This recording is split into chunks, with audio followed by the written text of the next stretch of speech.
How do you design one of the most advanced ERs in the country? At Parkview, we did it by focusing all our attention on you, the patient, by involving doctors and nurses in the design process, by creating quieter, more private spaces, and by leading the region in heart, stroke, and trauma care. This is not your typical emergency room. It's Parkview. In an emergency, isn't this where you'd rather be? Parkview, your partner in health. And I thank Dr. Mr. Ian Birch. We'd like to welcome you on this beautiful Friday evening down to Calculator Stadium. Wisconsin's got a better shot at winning this game, but even before you knew this news, how important was this? Guys, we all ready to go? For Wisconsin, not even as much for the Badgers, but for the Big Ten Conference in general. So what I personally think is huge.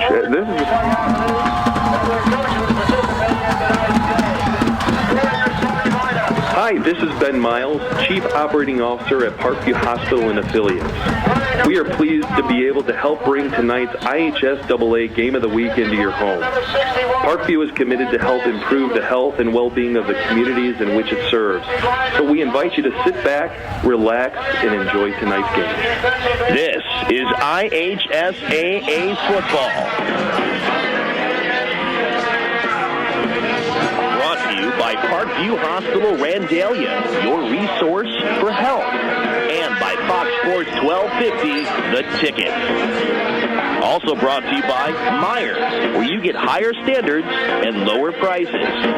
By Momper Insulation, with over 40 years of quality, professional insulation. By Walburn Financial Management, providing affordable solutions to bookkeeping and tax problems.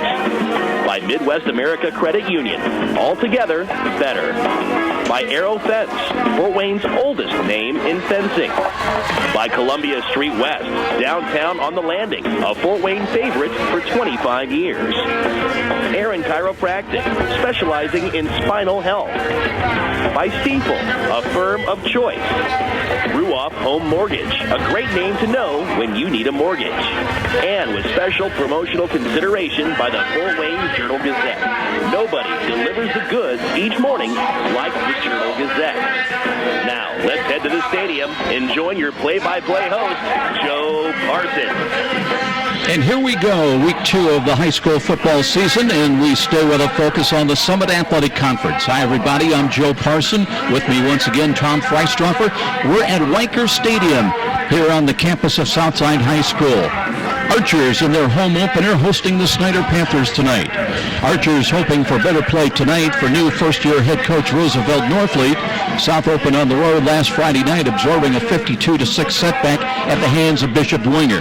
And Tom, when you look at South, you think back over the years, they've always had great speed, they've had great skill position players, but this year they have a lot of youth, a lot of inexperience, so the question is, can they open up holes, can they block, can they tackle, all the things that are necessary to winning football games? I think the biggest challenge tonight, Joe, is going to be the defense for Southside. Can they stop that big offensive line for Snider? Of course, Snider's returning 7 starters on offense and 6 on defense, and totally Southside's got 4 back from last year. So the big thing is you've got a new coach over there, Russ Isaacs, the old head coach at Snider, and he does a heck of a job with that offensive line. Can the Southside Archers stop that offensive line? If they can do that, then they could probably get their offense going. Short retirement, wasn't it, for us? Yes, it was.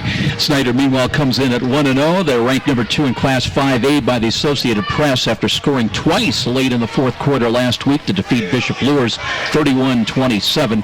Panthers have a dual-threaded quarterback this year, senior Colton Painter, junior Isaac Stiebling also, and it was Stiebling who connected with David Turner for a pair of fourth quarter touchdowns in that win over the Knights a week ago. And Tom, again, the Panthers, though, rushed only for 110 yards, and you got to think that they're going to try to establish the run game early. That's bread and butter Snider football. I think it is, and Kurt Tittman is bread and butter. That's his type of style. He wants that offense to go. He wants to establish that run, and I think Southside's going to have to establish a run too.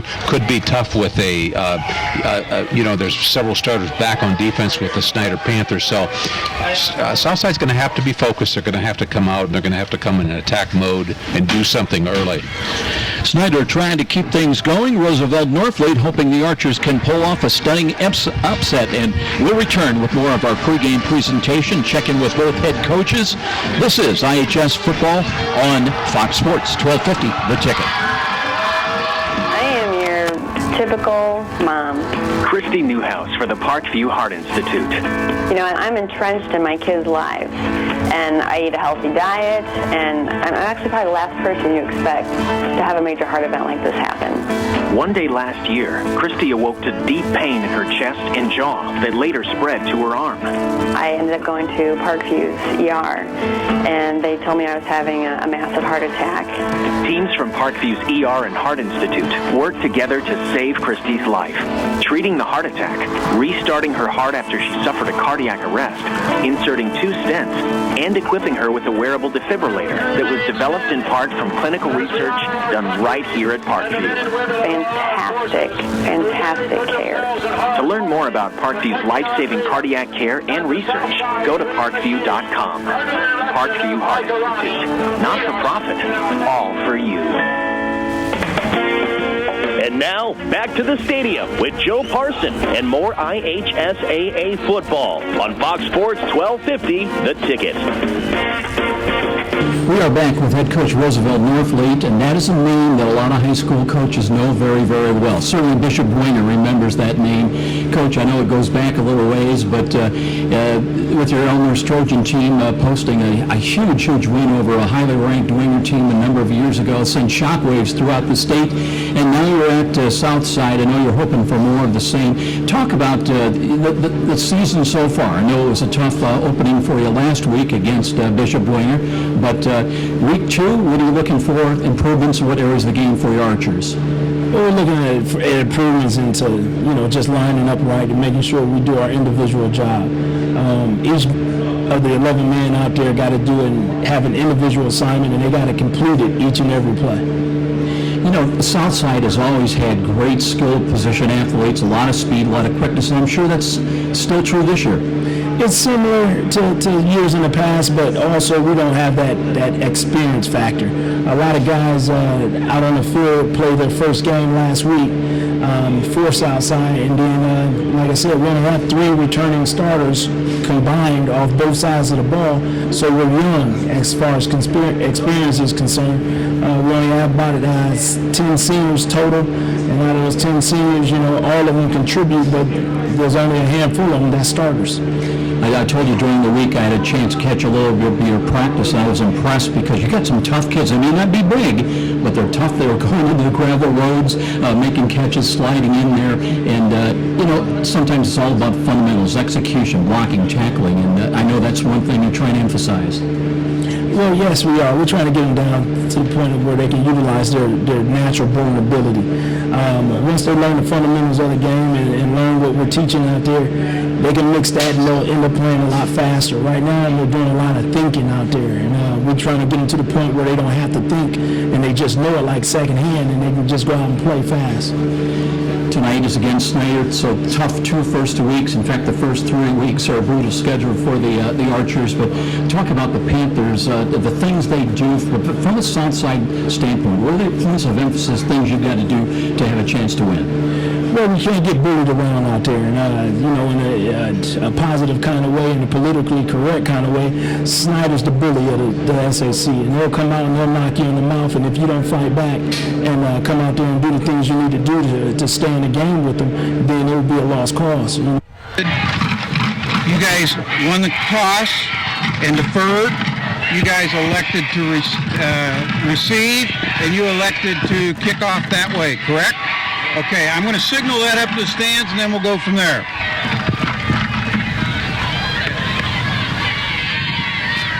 Looks like Southside has won the toss deferred. Means that Snider will receive the football out of the north end zone. Okay, Joe, looks like a good night here. Snider's going to receive from, it looks like the east end. They deferred, so Southside's going to kick off. We've got good weather here. The field's in great condition and should be good footing down here for a great football game. We'll be back with more. This is IHSAA football on Fox Sports 1250, The Ticket. Your hardcore superfan who will tailgate anywhere. The pros? Check. College? Check. Your 8-year-old to prepare for this season, you head to Myers for freshly prepared food and licensed team apparel. Proudly display allegiance to your favorite team with our licensed short and long sleeve tees, hoodies, hats, and jerseys. Plus, load up on fresh meat, snacks, and drinks. So don't just at Myers. WCL Fort Wayne, Fox Sports 1250. And now back to the action with Joe Parsons. Welcome back, everybody. We'll catch up with head coach Kurt Tippmann, his interview. A little late getting to the air here tonight. It'll be Southside kicking away from right to left. Beautiful night, actually. Partly sunny right now. 80 degrees, winds out of the south, about 8 miles an hour. There is a 60% chance of thunder showers, but they say sometime between 8 and 9. We hope they're wrong, and it's a little later than that. End over end kick coming down the middle.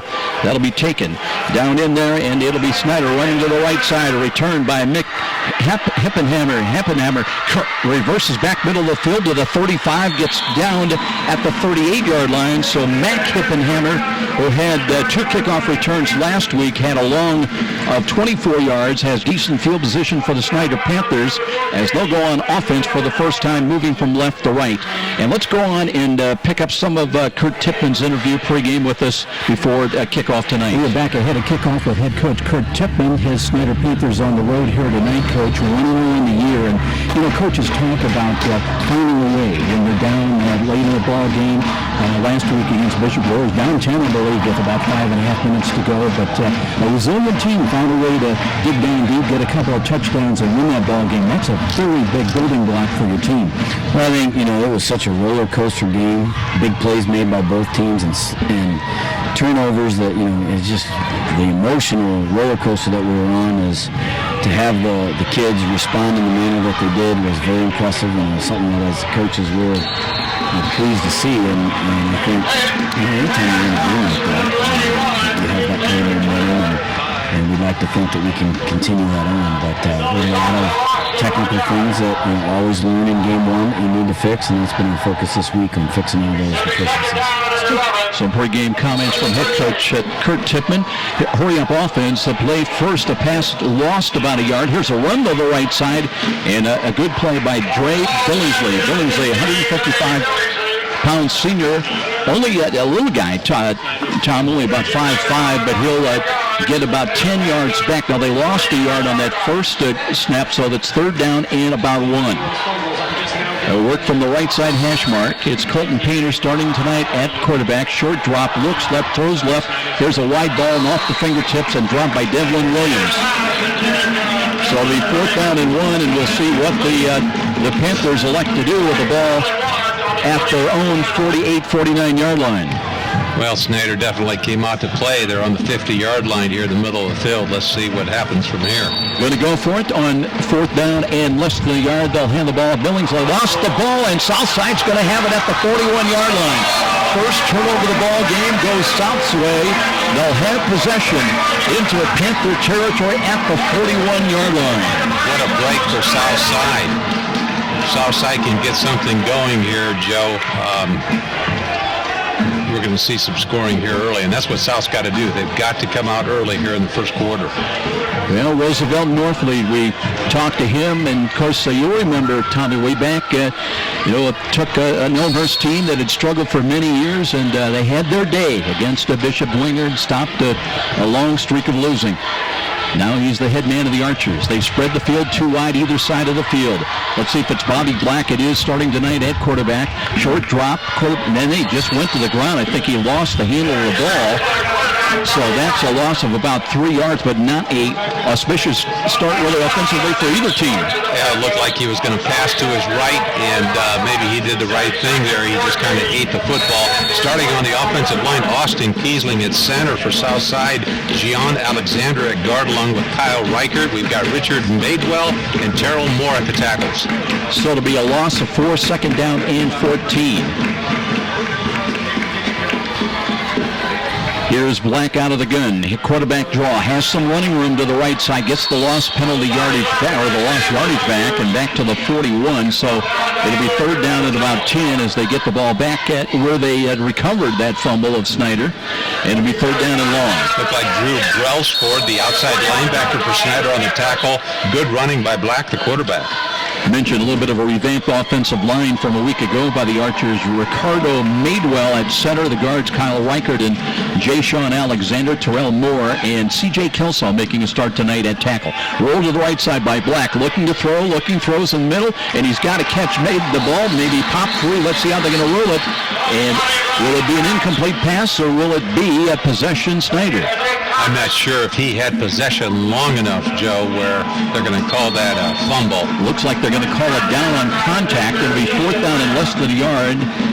One of the Panthers getting up a little slow. That might have been Javonte Williams.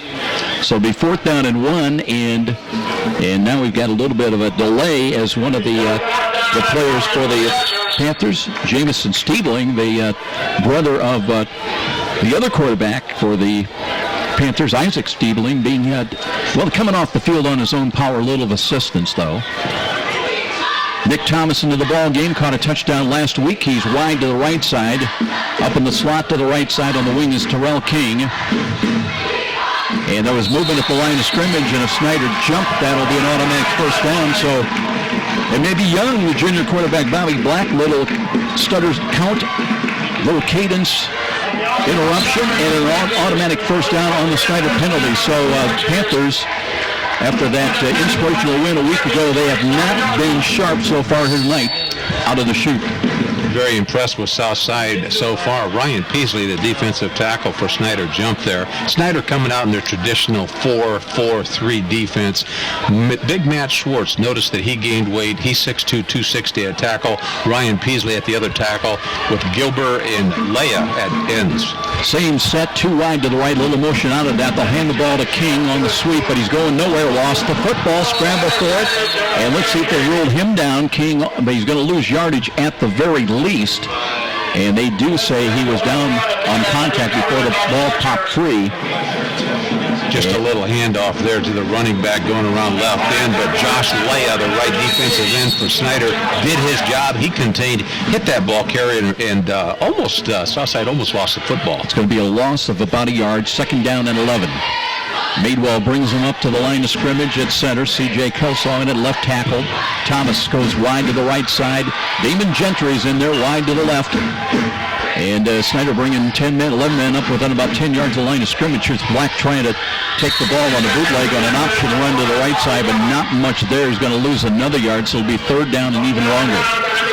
Looks like he got Jamison Stiebling at linebacker, Drew Brelsford, along with Joe Williams and Javonte Williams at the outside linebacker for Snider. Jesse Bates in the back, along with Jalen Fowler and Dominique Slaughter.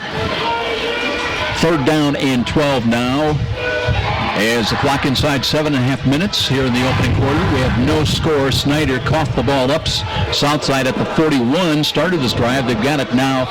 Third and 12 at the 29. Here's Black. Play action fake. It rolls to his left side. Wants the throw in the middle and has that ball picked off. And this might be 5-6 the other way. Jesse Bates with a convoy of blockers inside the 35 to the 20 to the 15 to the 10, the 5, and a touchdown. Jesse Bates with an 80-yard interception return and a touchdown at the 7:03 mark. And 6-0 Panthers on the board if it stands up. What a tough break for Southside. Southside came out with 2 receivers to the wide side of the field and 2 receivers to the narrow side of the field. Bobby Black just threw that ball. I don't think that he released it so quickly. He's got to take his time on that. Inexperience on his part. And who but Jesse Bates, wide open, runs for about 60 yards on a Snider touchdown. So now the Panthers trying to, a little discussion by a referee with his crew, Dennis Maud. And we're going to have a little bit of a delay as the offensive unit, the special teams unit coming off the field right now for Snider. 6-0 though, and we've had a lot of twists and turns already in the first 4 or 5 minutes of this ball game, Tom. Well, we certainly have. Snider comes out with the football. They received and they fumbled, giving Southside the football just about on the 45-yard line, and then they throw the interception. The Southside Archers giving it back to Snider as Jesse Bates runs down the field 50, 60 yards on a nice touchdown. And a reminder that first touchdown brought to you by Meyer, where you get higher standards and lower prices. So now we seem like we're ready for the extra point. I'm not sure what that was all about. Might have been an equipment problem. Warm night again, but not as warm as last Friday night.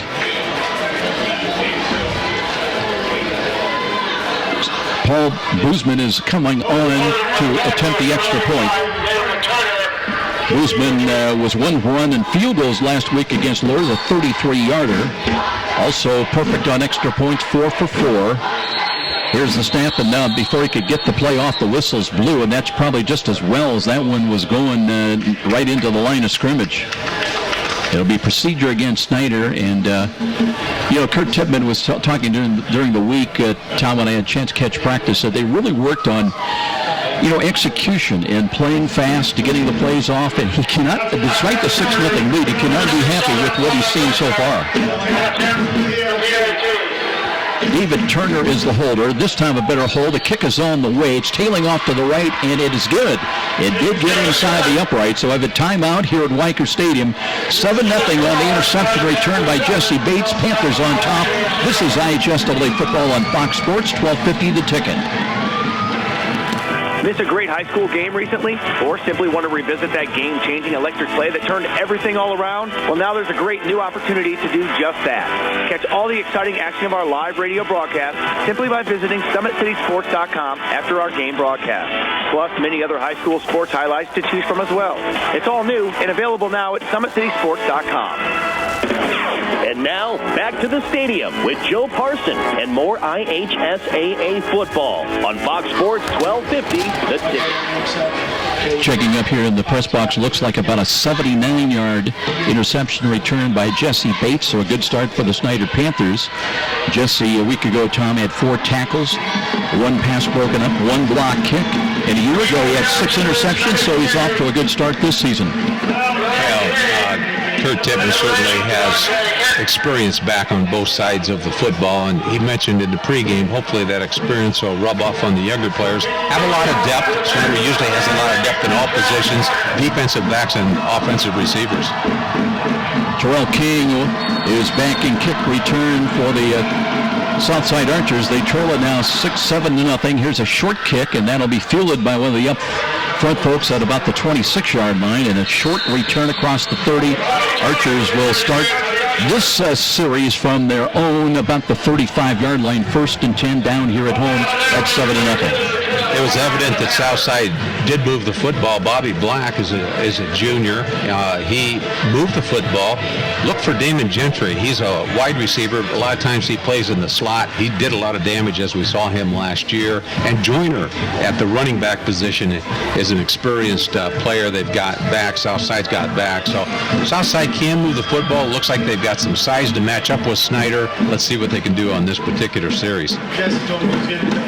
1st and 10 for the Green. They work from their own 35-yard line. They work from right to left as we look at things. This field, Weicker Stadium, laid out north to south.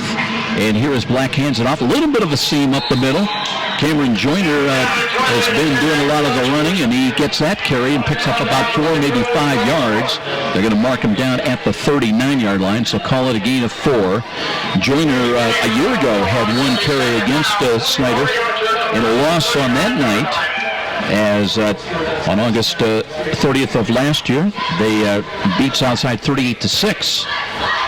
And he had 9 carries last week, a lot of them for loss. He gets the call again, trying to feel his way up the middle, trying to follow that hole between Madewell and J. Sean Alexander, but not much there, and picks up maybe a yard, Tommy, so it'll be 3rd down and 5. Watch Matt Schwartz, the big defensive tackle for Snider. He's a senior. He's back from last year. He's a leader out there. Looks like he's gained quite a bit of weight, and he's a stalwart in the middle, flanked by Gilbert and Leah at defensive ends. Two wide again, either side of the field for the Archers. They've got to reach their own 45 on this third down snap. Black out of the shotgun, hands the ball. Joyner lost the snap, and I believe Snider may have it at the 39 of Southside. That's been a problem here for Southside tonight, holding on to the football. They fumbled twice, and a recent interception by the quarterback. Well, Snider gets the football here, Joe, on the 40-yard line, on Southside's 40-yard line. Good field position for Snider. You don't want to give a good experienced team like Snider the football in this area of the field. Hopefully, Southside can tighten their belt buckles here, buckles, and stop them. Remember, friends and family can also tune in live each game and listen. You just go to SummitCitySports.com, and also be sure to catch a video replay beginning tonight at 11 p.m. at SummitCitySports.com, plus highlights from other games and other game action. Here's an option run by Colton Painter. Keeps the ball himself, did not pitch the ball, and angles to the right, picks up about 4 yards, gets it down to the 35-yard line. Colton Painter last week ran 7 times for 9 yards. Through the air, he was 13 of 23 against Bishop Lewis for over 200 yards, Tom. Nice job, 1 touchdown, did suffer 1 interception. Gain of 4, 2nd down and 6. Painter again out of the gun, looks left, and this time throws it into the ground, trying to find a Devlin Williams. And the guy goes 6'6", so it's not like he's inconspicuous, but that time the ball just, I don't think he had a good grip on it. Well, I don't think he did. Painter goes 6'4". He's a senior. He's got 13 games under his belt. You know, he needs to connect on those passes. 3rd down and 6 now. Again out of the pistol. Running back lined up is Billingsley. Whistles blew right before the snap. I had an illegal motion here on Snider. Let's see what they call. And they did. Illegal motion with the Snider Panthers. So 3rd and 6 becomes 3rd down and 11 as they try to get to the 29-yard line. A lot of other games going on elsewhere. Concordia, we saw them very impressive last week. They're hosting Dwenger tonight. Wayne at Kokomo on the road. Northside facing Delta. Lours at Northrop. In the NHC, by the way, every NHC team won last week. Here's a ball thrown a little bit too high. It was over the outstretched hand of David Turner. Caught a couple of touchdowns last week in that 4th quarter. There is another penalty flag. I think there's a sideline warning against Southside.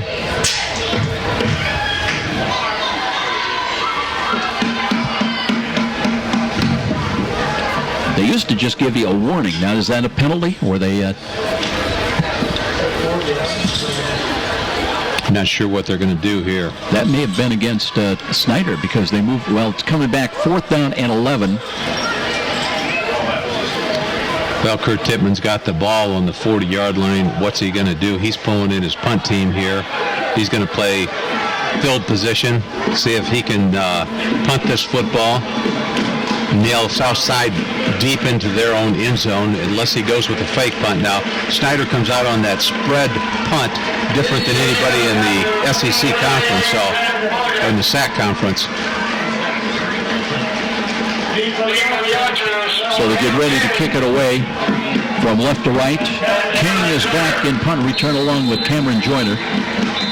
4th and 11. Now there's going to be a timeout called by Snider, so they want to talk things over. 5:10 on the clock. Jesse Bates on the 79-yard interception return for a touchdown has given Snider an early 7-0 lead. We'll step out. This is IHSAA football on Fox Sports, 1250 The Ticket. I've worked for Midwest America for 10 years. I like to get to know the people that I'm helping or assisting. So to do that, I get to know things about their lives that are happening, whether they are going on a cruise and how to save for that cruise, or whether they're going to have another child and what they're going to name those children, because you have to know their personal life in order to really help them meet their financial goals. Midwest America, all together, better. And now, back to the stadium with Joe Parson and more IHSAA football on Fox Sports 1250, The Ticket. 7-0 Panthers in the early lead here at Weicker Stadium over the Southside Archers. Tom, we were talking about the Northeast Hoosier Conference. Every team won a week ago. Homestead, though, with a big assignment tonight up on the road at Valpo. Carroll hosting Huntington North. New Haven home to Lakeland. And it's Heritage at Norwell. One other game of note to mention, Woodland on the road also. The Woodlands 1-0, and they play at Prairie Heights tonight. Well, let's see. Trent Morgan has come in to kick the football. He had one punt for 19 yards last week against Bishop Luers. He'll wait for the snap back at the Panther 46-yard line. King and Joyner are the punt returners for the Green. King had three kickoff returns, had along a 31 high snap. Here's a left-footed kick and kind of a rugby kick. That'll take a bounce inside the 10, down to the 5. Did they stop it from getting into the end zone? They down it right around the 1-yard line, as jumping on that football was Janari Brown.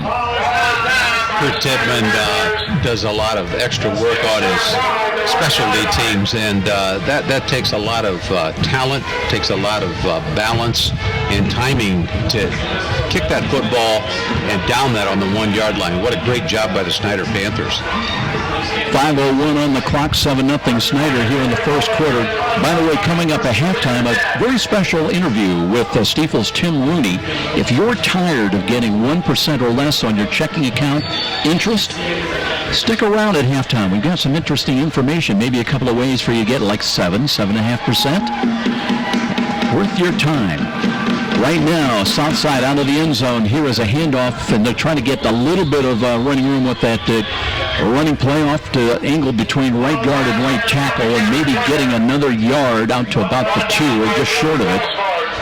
So it's always tough, Tom, as you know. You used to be a long-time coach, and you started your own 1-yard line. You got 99 yards to go. That's quite a challenge. Well, if you're on offense and you're on the 1-yard line, that's about the most dangerous area you can have on the field. You don't want to throw it wide because a corner can intercept it. It's tough to run up the middle. If you drop back as a quarterback, you get tackled in the end zone for a safety. So very tough position for Southside as they sit on their own 1.5-yard line here. Snider stopped them on that last play. Gentry and Thomas are the wideouts, but they brought in Trevon Williams now as they out of the I formation. He's the up back in the I. Cameron Joyner remains in there, but he's lined up about 3, maybe 4 yards deep into the end zone. Under center now, Bobby Black. He has the snap, and he gives it to the up back, and that's Williams, and they wrap him up right away. And boy, did the ball pop free. There was a late reaction. Snider thinks they've got the ball again. Jesse Bates pointing that they've recovered, but I believe it is going to be just still possession for Southside with now it'll be under 4 minutes time remaining in the first quarter before the next snap of the football. Southside's got to hold on to the football. That's the third fumble we've seen by Southside here with 4 minutes left in the first quarter. You know, Roosevelt Northley talked about when you play Snider, it's all about physicality, and they're going to try to bully you. And he means that in a good football sense, but you've got to come to play. You've got to match physical play with physical play. They stay in that offset eye, power to the left side. Bleck just tries to get what he can out of it, and maybe gets, I'm not sure he even got back to the line of scrimmage. Just out across the 2, short of the 3, so to bring up 4th down. And Southside now will bring the punt team on, and you know that the Panthers are going to have excellent field position as Mac Hippenhammer comes back in punt return, and he'll line up maybe around the 35 of the Archers. He had one punt return last week against Luers for 8 yards. Need a kicker. And coming in now will be Terrell King. He had 5 punts last week. Had a long of 28 in the loss against Winger. He lands up just about a half a yard short, and now play clock was about to run out, and I think Southside's going to take a timeout. So 7-0 Snider, 2:51 remaining in the first quarter. Archers call the timeout. We'll step out as well. This is IHSAA football on Fox Sports, 1250, The Ticket. You've heard the saying, it's all about the Benjamins. Nothing could be more true at Tom Steele Tire, where it's all about saving you money. For over 35 years, this family-owned business has been saving Fort Wayne drivers lots of Benjamins. Offering quality tires and ASE-certified mechanical service for your car, and that includes an oil change and tire rotation special, all for just $24.95. 2 convenient locations in Fort Wayne to serve you. Tom Steele Tire, not just a tire store, but a complete automotive center. And now, back to the stadium with Joe Parson and more IHSAA football on Fox Sports 1250, The Ticket. 7-0 Snider here with a 4th down call coming up for the Southside Archers. They have to punt the ball away deep in their own territory. And now Alex Maldonado may come in to punt the ball. A little change by head coach Roosevelt Norfleet. So Maldonado punted one time for 22 yards last week. Hippenhammer will back up a couple of steps, back near close to the 39 or 40-yard line of Southside. Next Friday night, our Friday Night Lights feature takes us to Homestead High School. The Spartans, who played very well in their opener, they host East Louisville. That'll be a big game, and 7 o'clock. And here is a high snap. Flags immediately are thrown as the play continues. The ball bounds away. Hippenhammer slides from a tackle and then brought down at the 30-yard line. But we'll check and see what the penalty is going to be about and against whom. May have had some movement on the offense. It looked like illegal motion there on South Side, which is not good. Not a good punt. The ball's sitting on the 30-yard line of South Side. So Snyder's got great field position. A lot of coaches live and die for this field position, and Snyder is certainly dominating in that area of the game tonight. I was going to say I thought that Snyder would just take the ball at the 30, but I think they want to see South punt it again. Maybe improve a little bit more. Well, it shows a lot of confidence in their deep backs. They think their deep backs can take this back for a touchdown, and it's quite possible as they sit on the 35-yard line, receivers for the Snider Panthers. Hippenhammer now joined back there in punt return by Jesse Bates. He's already made a big special teams play with a 79-yard interception return for a touchdown. So Maldonado, again, his back foot is just off the end line. He needs a perfect snap here. 4th down and long. Maldonado barking up the signals, waiting for the snap. High snap, but he's got it. Kick is away. High end over end. A little better kick this time. And Bates has got it at the 36-yard line. Angles to the left side. Breaks out of one tackle. Still on his feet. Trying to get to the boundary on the far side and carries it down to about the 23, maybe the 22-yard line. You know, when you've had that big play that Jesse Bates did, you've got to be feeling that I could do anything. Tonight's my night. Well, and I think the coaches felt that too with Jesse Bates back, receiving that punt for the punt return, trying to see him take another football 40, 50 yards, Joe. So here come the Panthers now, and obviously great field position once again. Looks like they've got Devlin Williams in as a tight end, tight to the right side. Straight I formation with Desmond Davis as the up back in the eye. Painter short drop, throws right, he's got a catch. Here's a run down to the 10-yard line, down the sidelines, and trying to score out of bounds, though, as nearly Malik Bramley, who had a touchdown catch, 4 catches last week for 97 yards, nearly had another here tonight, but is out of bounds inside the 5 at about the 3-yard line. Malik Bramley, 6'3", who's a junior, and you got a 6'4" quarterback. What a connection. That's going to be an awesome matchup for the defensive backs of Southside tonight. They're going to have to cover that combination. Snider stays in the I formation with Davis the up back, and Dre Billingsley the tailback gets the deep handoff, starts, center steps to the left, is wrapped up and dropped, and now a penalty flag again. Southside came through there and had great penetration by the right defensive end, a junior Jamar Genty. He's the twin brother of linebacker Jaquel Genty. But a lot of flags so far, Tommy, here in this first quarter with 2:18 remaining. I've had so many flags here, Joe, my head's spinning. You're going to see yellow in your sleep. Referee tonight is Dennis Maud. It looks like it's against Southside, which is going to pin them back on their own 3-yard line, I believe. Face mask penalty against the Archers, half the distance to the goal. It'll be 1st and goal, they say, from the 2-yard line. Isaac Stiebling is now in there at quarterback, under center, ready to take the snap from Brandon Wonkhouse. Stiebling looking, deep handoff again. Billingsley just will walk into the end zone, and great blocking on the left side there. Jair Carr opened up the hole on the left side at the 2:09 mark. It's going to be a 2-yard touchdown run. Very easy that time for Dre Billingsley. Snider's got a confidence about themselves as they get up on the line. Had a chance to talk to Mike Tippmann, the father of Kurt Tippmann, the head football coach for Snider. Russ Isaacs has taken over the offensive line at Snider. They've definitely improved from last year. Last year they won 9 football games, lost in the playoffs. So look for Snider to be a pretty strong football team this year. Extra point attempt is on the way, and that is good. So 2 for 2 for the Panthers, and they've opened up a 14-0 lead here late in the first quarter. Snider on top as we step out. This is IHSAA football on Fox Sports, 1250 The Ticket. Who knew there could possibly be so many needs for custom glass? Well, Deluxe Glass certainly knew. That's why they've been Fort Wayne's #1 resource for custom glass needs for over 25 years. No matter whether your need is for storm doors or shower doors, repair or replacement work for a specialized glass application, rest assured that Deluxe Glass has just the right solution. It all begins with a simple quick phone call at 489-9469. You'll find them convenient to Central Fort Wayne at 610 East State Boulevard. Deluxe Glass, solving Fort Wayne's custom glass needs for over 25 years. And now, back to the stadium with Joe Parsons and more IHSAA football on Fox Sports 1250, The Ticket. Back at Riker Stadium, glad you could join us. Open the rain, stay away. Right now, Tom, looks pretty good. 14-0 looks pretty good for the Snider Panthers. They've opened up the big lead early on, and they'll kick it away again from left to right.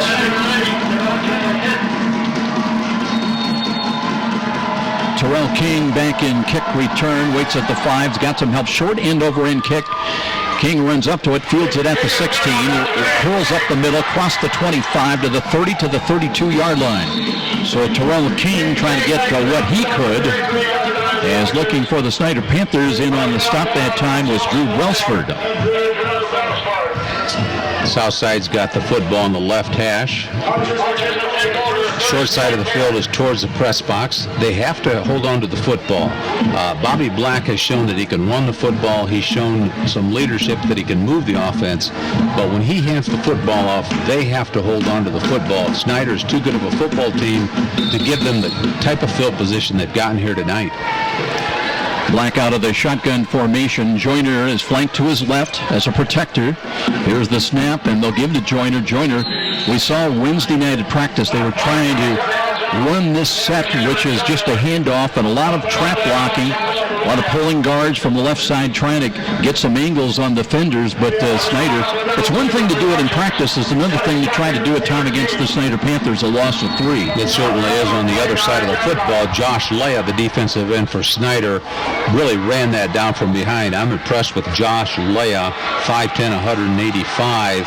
And he's somebody to watch on defense. It looks like he is rotating to different sides of the field and doing a fine job tonight. A loss of 3, second down and 13. 2 wide either side of the field for Bobby Brown. Short drop, looks left, throws the ball. Here's a catch by Gentry. Gentry gets the lost yardage back up to about the 32. They're going to give him a generous spot, Tommy, up around the 34-yard line. So that's a building block for the Archers. But now they've got to get up to their own 42-yard line just across that to convert on this third down call coming up. Bobby Black, quarterback for the Southside Archers, step back in the pocket, threw that with confidence to Gentry. That's what he's got to do. Throw it with confidence, know where he's going, focus on the football, and connect. Snider drops back 1 safety, 2 corners. Everybody within about 12, 13 yards of line of scrimmage. As Black loads and throws the ball low. That one may have hit the turf. Are they going to rule that a catch? Officials are going to rule it a catch. It'll only gain a couple yards, though. And it'll bring up 4th down. And once again, the Archers are going to have to punt the ball away. But they've improved a little bit as far as their field position. Yes, they have. And they have to punt the football here. With the football at the 37-yard line of Southside, they can't go for it at this point in the field at this position. Looks like Snider has got their deep back about 30 on the 30-yard line of the Snider Panthers. And who do we have back there? Jesse Bates. Look out for Jesse. Meanwhile, it's Maldonado in to punt again. Snider setting up a return. Now whistles blow, and what do we have here? Officials came over and don't see an indication, but looks like we're going to have a timeout. I don't know if this is just a charge. Didn't hear, but the court, well, it's 1:20 on the clock. We're going to step out with a timeout. We'll figure it out.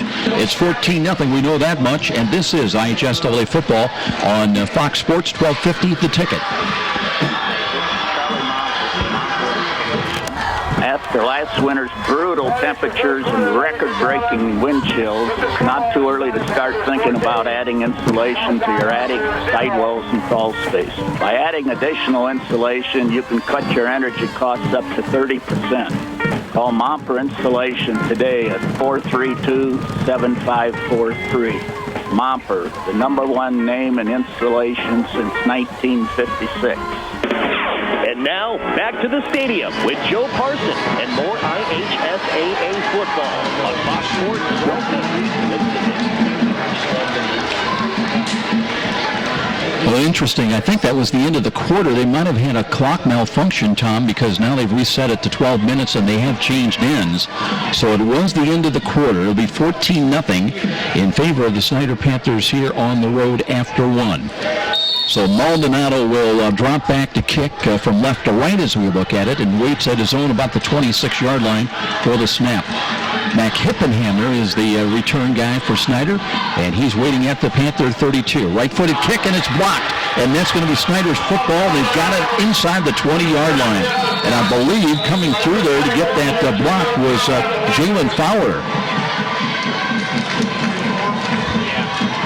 Just a bad break for Southside. They've had a few bad breaks tonight, which really gives Snider great field position here. Snider blocks a punt, gets the football on the 20-yard line. We've got just the beginning here of the second quarter, 14-0 out here at Southside Stadium. Going to put that ball down at the 19-yard line, so obviously very good field position for the Snider Panthers as they look to add to their 14-0 lead.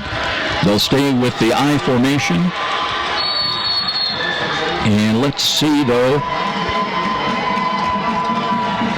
Janari Brown, I believe, has come in. No, is it Desmond Davis? There's a roll to the right side, and good play defensively that time by the Southside Archers, as shooting through there to make that stop was Trevon Williams, the defensive end. Trevon Williams came in from the right or left defensive end position, just made a nice play.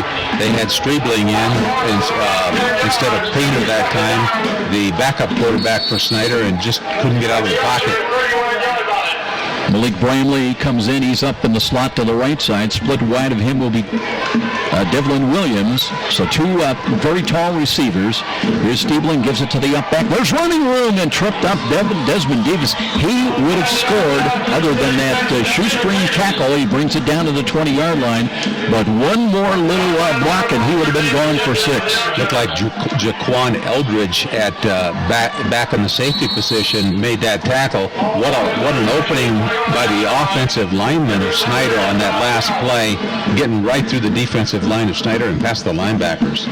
So they get a lot of that lost yardage back, but it's still 3rd down and 12. Shotgun formation now for Stiebling. Stiebling out of the gun, rolls to the right side, looking to run, turns upfield now, cuts to the 20, to the 15, takes a hit, gets it down inside the 15-yard line, close to the 12, I believe, bumped out of bounds on the far side. So it'll be 4th down, and let's call it 4. You know, this Stiebling, the backup quarterback, he not only has size at 6'4", but he's got speed. He's one of the anchor guys on the relay teams for the track team. According to Coach Tippmann out there, he has a lot of speed. Averaged over 8.5 yards a carry on 7 carries last week against Bishop Luers. Carried 61 yards, threw for 3 touchdowns, and now it's 4th down and 4.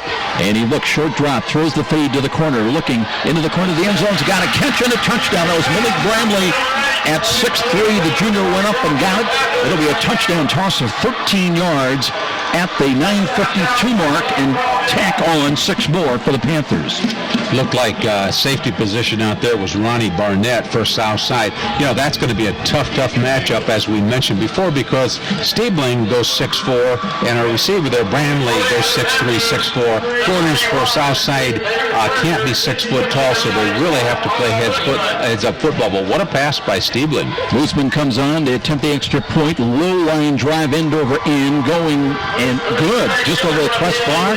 Caught the inside of the left upright. So 21-0 Panthers with a timeout here at Weicker Stadium. And this is IHSAA football on Fox Sports 1250 The Ticket.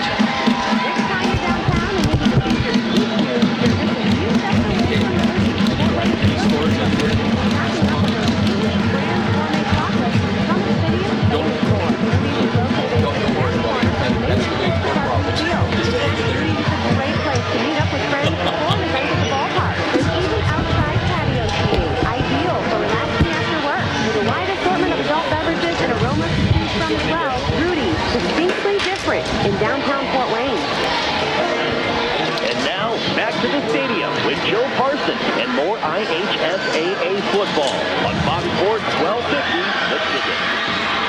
Well, the Panthers are trying to settle down over some early problems with turnovers, Tom Freistoffer, but they've got an interception tonight, big one for a touchdown, then a short touchdown run by Dre Billingsley, and now followed up by a Stabling 13-yard touchdown pass to Malik Bramley. I think the big thing here tonight is Snider's capitalizing on all their opportunities that they have, all the mistakes that the Southside Archers are making. Snider's capitalizing, and that's the marks of a good football team. There's a ball that actually trickled into the end zone. Demontre Hinton went back, and they roll it a touchback, and that's a blessing for the Archers. Because instead of being back with this offensive series starting at the 5, it'll come out to the 20-yard line, and that'll give them a little bit better field position to work with. Southside's offensive line having trouble blocking the defensive stalwarts of Snider, trying to block them. Southside's have a hard time getting their ground game going here tonight. Joe, they have had some success with Bobby Black, the quarterback, looking for his receivers out in the flats, but they do have to establish a running game in order to win this football game. Big Ricardo Madewell brings him up to the line of scrimmage once again. He's going to snap the ball. Bobby Black stays in there at quarterback. Out of the pistol this time. Motion behind the line of scrimmage, right to left. There's Black throwing, looking, and this one is picked off again, or battled for at least. And is it going to be? It is an interception. They jump the route. And interception, the second of the ball game, will give Snider possession at the South 21. Well, that was a corner came up there. Dominique Slider, the corner for Snider. You know, Bobby Black has got a good arm. He's got a quick release, but sometimes you can have too quick of a release. Sometimes you have to pump that football, fake it, and have your receiver run upfield. He just threw it out. Dominique Slider was out there, made a great interception on the short side of the field. Now Snider's got the football on the 20-yard line. Could put it in here to make it 28-0 with 9:43 left in the second quarter. A year ago, the Panther defense had 38 sacks. They had 17 interceptions. They've got 2 picks already tonight, and trying to increase their 21-0 lead. And one of the things about Bobby Black, he's got to learn, you can't just dial in on receivers. You've got to look off and come back to them and try to freeze those corners and safeties. Here's a short drop and a throw, bubble screen, and that's well defended. Catch was made, but for no gain. And credit a great defensive play that time is coming up. I believe that was Deontay Villa, the safety, who fought through a block and also made the tackle on the ball receiver. Videa and Jones, who plays outside. He plays outside linebacker for the Southside Archers. No gain that time on the pass play from Stabling to the left side. Second down and 10. Bramley stays in wide to the right, 2 wide to the right side. In between receivers is David Turner up in the slot to the right side. Shotgun formation now and motion out of it. Hippenhammer takes the snap. Runs to the right side, cuts at the 20 to the 15, still on his feet down the right sidelines and into the end zone if he did not step out of bounds, but he did. He did back inside the 10 around the 6-yard line. Just a nice run by the Snider Panthers. Southside Archers lost contain on their left defensive end. Can't do that. Going to have to pick themselves up here because this game could get out of hand with 8:57 left in the second quarter. Snider scores. It's going to be 28-0. It'll be first and goal at the 7-yard line of the green. Williams stays in. He's split wide to the right side. That's the short side of the field. 2 wide either side of the field. Turner this time comes in the slot to the left. That's the wide side of the field. Empty backfield now, but there's motion out of it. And Stiebling, counter run to the left side, needs a block, and sheds the tackler and driving for the end zone. Dives for the pylon. He got in for a touchdown. 7 yards on a rushing touchdown. Isaac Stiebling, who fought off the would-be tacklers and got some key blocks along the way as well. There you can see a little bit of that track speed that I was talking about earlier. Stiebling, who is an anchorman on their track team, also plays quarterback for the Snider Panthers and did just a great job of warding off the Southside players there. There were 3 or 4 Southside tacklers that could have taken him down, but he took it in the end zone. Gets his first rushing touchdown of the year. Extra point attempt by Boostman. Didn't get all of it, but got enough of it. It's just over the crossbar and good. 20-0 Panthers. Building out, extending that lead with 8:48 remaining until halftime. This is IHSAA football on Fox Sports, 1250 The Ticket.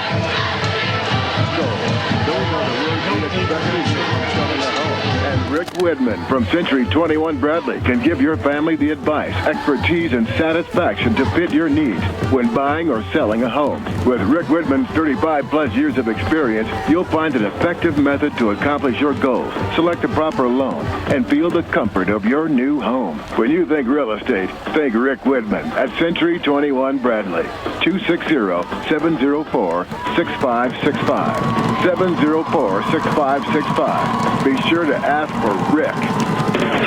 And now, back to the stadium with Joe Parson and more IHSAA football on Fox Sports 1250 The Ticket. Panthers have settled down. They feasted on a flurry of Southside mistakes. The lead at 20-0 now. Panthers ready to kick away from right to left once again. High end over end. And it'll settle down at the 5. Return, that's King, I believe, running to the right side. Steps out of a tackle, spins, and does not get much more that time as the return. By the way, DeMontre Hinton on the return brings it out to about the 15-yard line. Tom, we've been talking about replays. We welcome a new partner. You can also catch a TV replay of our archive game broadcast beginning tomorrow morning at 10:30 a.m. That's on cable access number 2. Now, if you're on Comcast, it's channel 57, or on Frontier, channel 27, but tomorrow morning, beginning at 10:30 on cable access. And, of course, the live stream tonight of this game, beginning at 11 on SummitCitySports.com. 1st and 10 for the Archers. They try to get something going, trying to build up their confidence and get a little rhythm going in their offense. Pistol alignment now for Bobby Black. Hands it off on the sweep. Here is a run to the right side. Not much there. Trying to turn the corner. Just was never there that time. Again for Hinton. Southside just can't seem to get their offensive blocking under control. Up on the line, you've got Alexander, Terrell Moore, Kyle Weichert, who is back from last year, returning Madewell at the left tackle. But they need to get something together to keep the swarming defensive linemen from Snider. Snider's gang tackling, doing a very good job at penetrating on defense. Drew Brailsford along with Joe Williams, the inside linebackers right now for the Snider Panthers. Black short drop. Now flush to the left side. Looking. Nothing there. Works back to his right. Got a block. Now Kurt runs to the 10. Got to the 15, to the 16. There's a penalty flag. And let's see if one of the Panthers might have reached out and got a bit of the face mask of Bobby Black. Either that or a shoulder tackle there by Jesse. Horse collar by Jesse Bates. Personal foul against Snider. That was legal contact with the head to the helmet. Referee tonight, Dennis Maud. You know, Jesse Bates goes 6'2", 185. Very fast at free safety. You want somebody that's lanky back there, Joe, that's got speed, one of your better athletes on defense. He's the quarterback of the defense, your safety back there. You need somebody like Jesse Bates in the back. Tommy, if I'm not mistaken, he's committed to go to Toledo next year. Is he? I believe. He looks like he can play. Nick Thomas had 6 catches, 90 yards last week against Winger. They've yet to get the ball really into his hands. He's wide to the left side. Motion back to the right. Bobbled snap, and that's going to cost Bobby Black as he was brought down. They were crashing in there for the Snider Panthers that time as they get some new numbers in now. And Josh Loya got through and got the sack. Well, Loya's been all over the field here tonight, Joe. As we had mentioned earlier, he plays defensive end. He only goes 5'10", but he's very quick.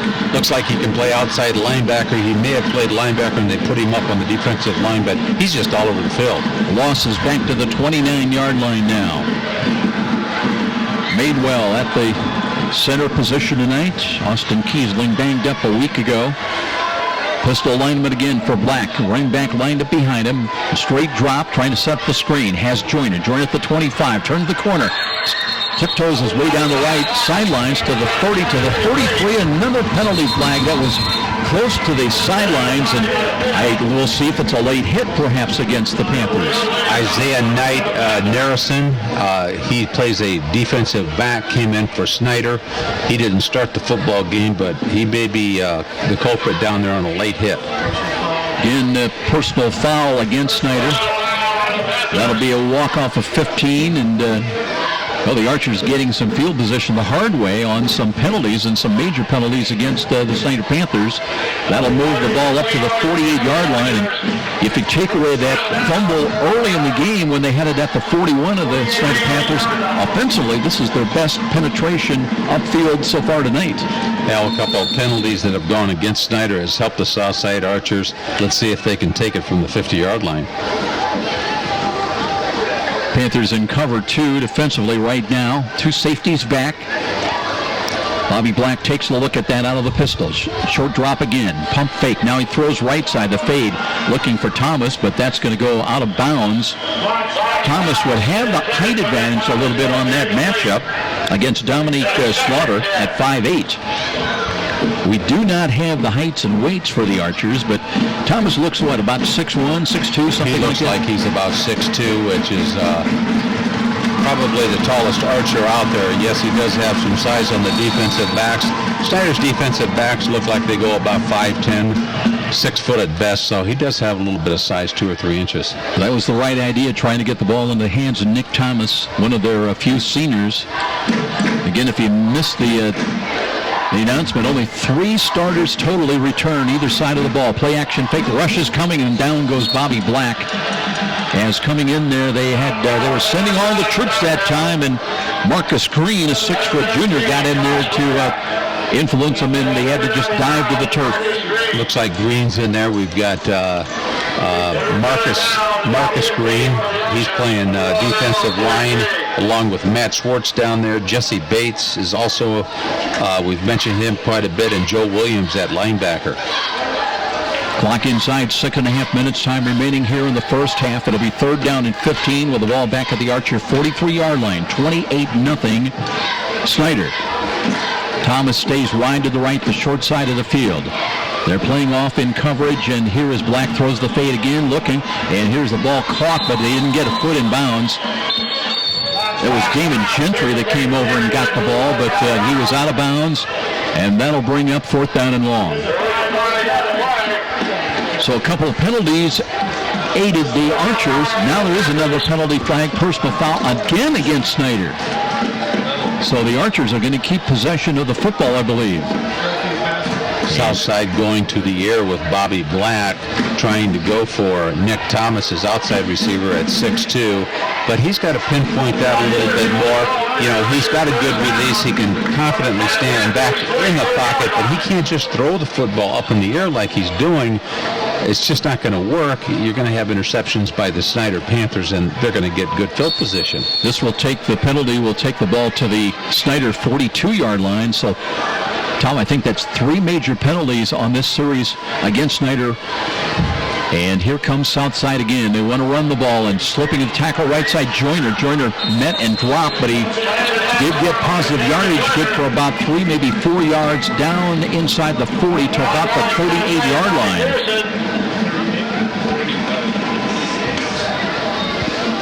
Let's see where they do spot that ball at the 38. It's one of the better runs of the night by the Archers. That'll be a gain of 4. Let's call it in 2nd down and 6. Now 5.5 minutes time remaining. Archers, nothing else, would like to get on the board. They scored last week late in the final minute in their game against Winger. They'd like to get a little bit better in the first half. Here's a quarterback draw, and Dennis Johnson has come in at quarterback, and he'll not get back to the line of scrimmage. At best, he will, and let's call it now. It'll be 3rd down and 6. Once again, who gets the tackle? Josh Leah, the defensive end. Just very impressed with his quickness. They can't block Leah. They're going to have to run away from him or double team him because he's just hurting the offense of the Southside Archers. Matthew Swartz was out of there for a snap. He comes back in. Ryan Peasley runs to the bench. So Kurt Tippman on the night in a 28-0 lead, trying to shuttle troops in and out, keep them fresh. 3rd down and long. Clock moving. It'll run inside 4.5 minutes. Thomas lines up wide to the left side, and they had a couple of people in motion. There was a timeout, in fact, called by Southside. They were going to be in trouble. So the Archers stop the clock. Exactly 4:30 remaining in the first half. Down 28-0. They'll have 3rd and 6 when we return. This is IHSAA football on Fox Sports, 1250 The Ticket. Code now consists of nearly 80,000 pages of rules and regulations. It's enough to make you cry. But now there's real affordable help right here in Fort Wayne. Walburn Financial Management, a firm that cuts right through the legalese, working hard for you, providing external solutions to bookkeeping and tax problems. Walburn Financial Management, taking flawless care of all your personal reporting, P&L, or even individual tax requirements. Give them a call, 260-459-2240. You'll sleep better at night being assured everything's taken care of. Walburn Financial Management.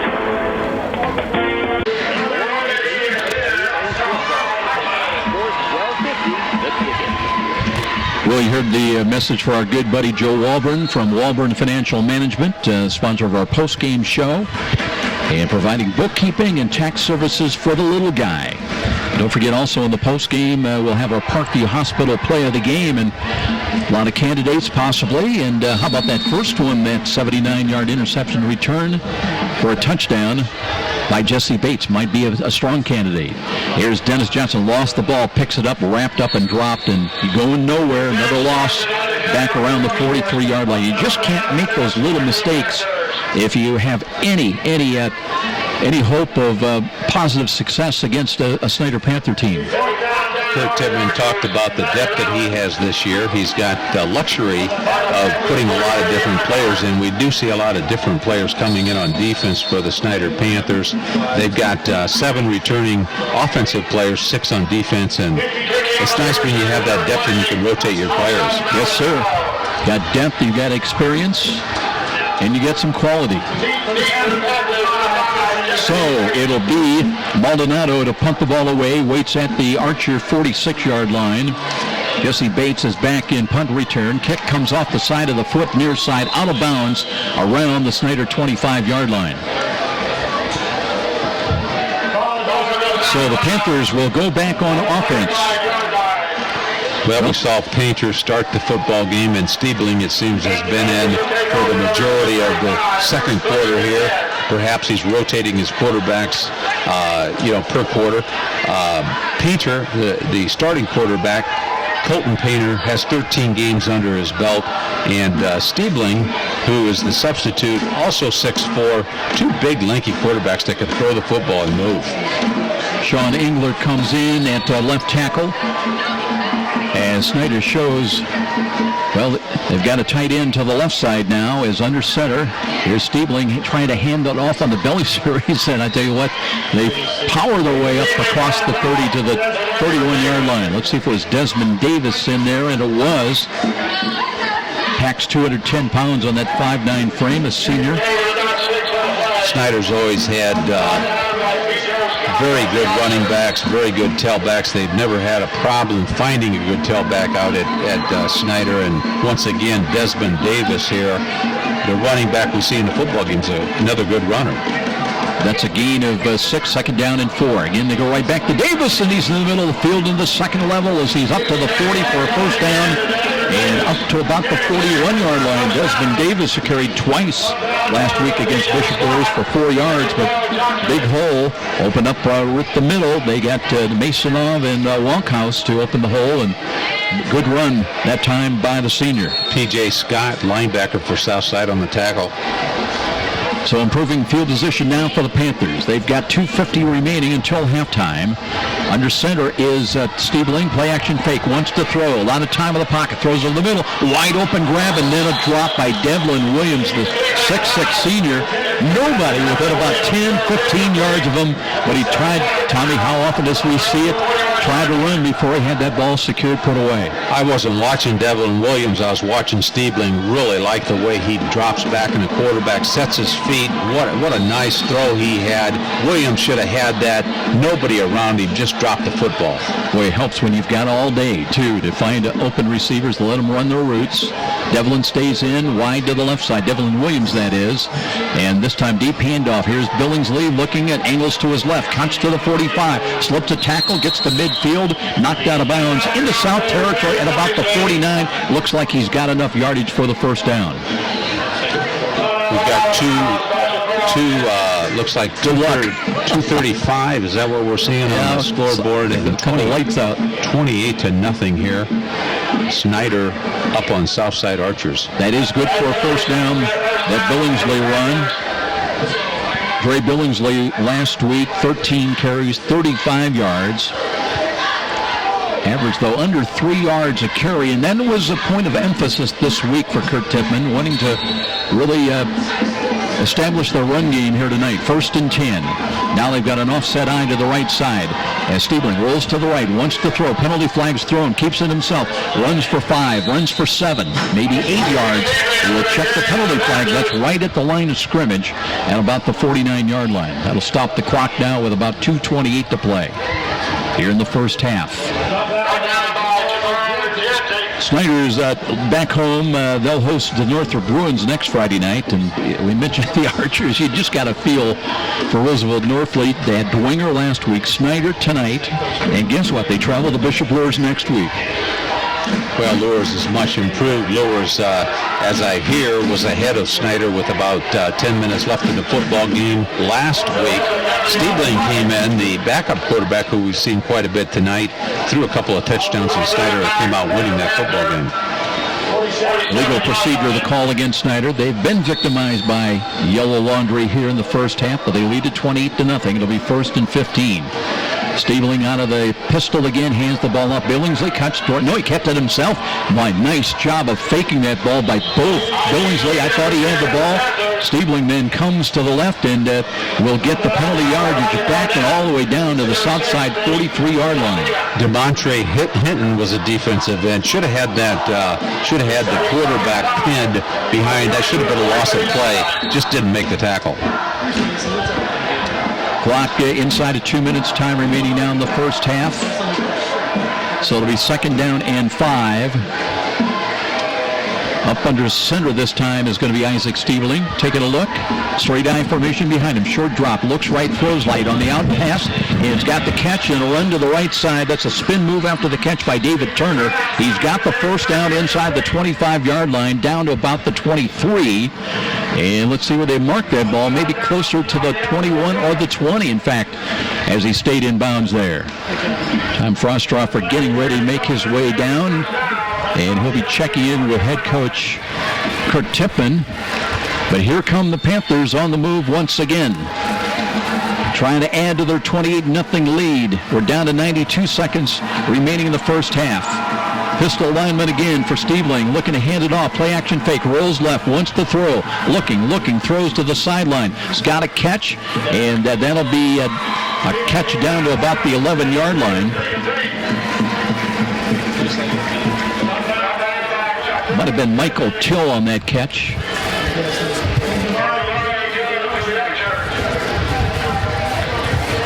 That play is good, though, for about 8 or 9 yards. They're going to mark it right at the 10, so it'll be 1st and goal for the Snider Panthers. They've got it at the 10-yard line. Devlin Williams in wide to the left side. And it'll be David Turner wide to the right, straight eye formation. And here is a little actually a blown play, and Stiebling got positive yardage, just had to force and roll to his right. as he was looking to hand the ball off, but nobody is home, but he's able to take the ball down close to the 5-yard line. They'll mark it nose of the football just outside the 5 with 50 seconds remaining, and we'll have a timeout called by the Snider Panthers. So 28-0 in favor of the Panthers on the road here tonight. They'll take a timeout. We'll step out as well. This is IHSAA football on Fox Sports, 1250 The Ticket. From humble roots some 30 years ago, the name Ruoff Home Mortgage has been built upon a legacy of making the dreams of home ownership a reality. Loan officers Doug and Julie Carroll are proud to help you establish your roots. They understand that every borrower is different, and they work hard to get you a mortgage that fits your needs, whether it's conventional, FHA, new construction, first-time home buyer, USDA, or refinance. Call the Carroll team at 497-0800 to find out which program is right for you. When you need a mortgage that is simple and straightforward, and a hometown name you can trust, call Doug and Julie Carroll at Ruoff Home Mortgage. You're listening to the high school football game of the week on WGL Fort Wayne, Fox Sports 1250, The Ticket. And now back to the action with Joe Parsons. Panthers took that timeout, so they'll have it second down and goal from the 5-yard line. And they'll work with Dre Billingsley. He is the tailback, offset formation to the left. That's Desmond Davis up there. Here's the roll, and boy, they shoot through there. The ball is free, separated from Stiebling, and South has got it at their own 15-yard line. What a play. I tell you what, Chavon Williams came shooting in there like a rocket. And Stiebling rolling to his right, never picked him up to the backside, to the blind side to his left. And a key stop as the ball is fumbled away, and Southside now will get the ball back here for the final 45 seconds. We're going to stay with Dennis Johnson. Bobby Black started at quarterback tonight. But just like they did last week, they used both quarterbacks. Black, by the way, against Wenger was 7 of 18 for 90 yards. No touchdown, 1 interception. Dennis Johnson did throw for a touchdown. He was 5 of 10 for 48 yards against the Saints. He'll spread the field once again, 2 wide either side. Running back lined up behind him. Dennis Johnson wants to hand that ball off, and here's Cameron Joyner, took a hit, bounces off, spins for a gain across the 15 to the 16, then took another hit. Clock will continue to move. They'll move the ball up and mark it down at the 17-yard line. It'll be a gain of 2 and second down and 8. Clock continues to run. Southside not interested at this point in taking a timeout. Tom Freistroffer down on the field. He'll be checking in with Kurt Tibman before we take the halftime break. And let's see if they get one more snap off. We're down to 6. We're down to 5. Dennis Johnson out of the pistol once again. Down to 2, down to 1, and they won't even get a play off. So that is the way the first half will end, in a Snider 28-0 lead here at halftime. And we will be checking in here momentarily as Tom Freistroffer makes his way across the field, looking for head coach Kurt Tippin, who probably going to be a little bit of a mixed review. Some mistakes early on.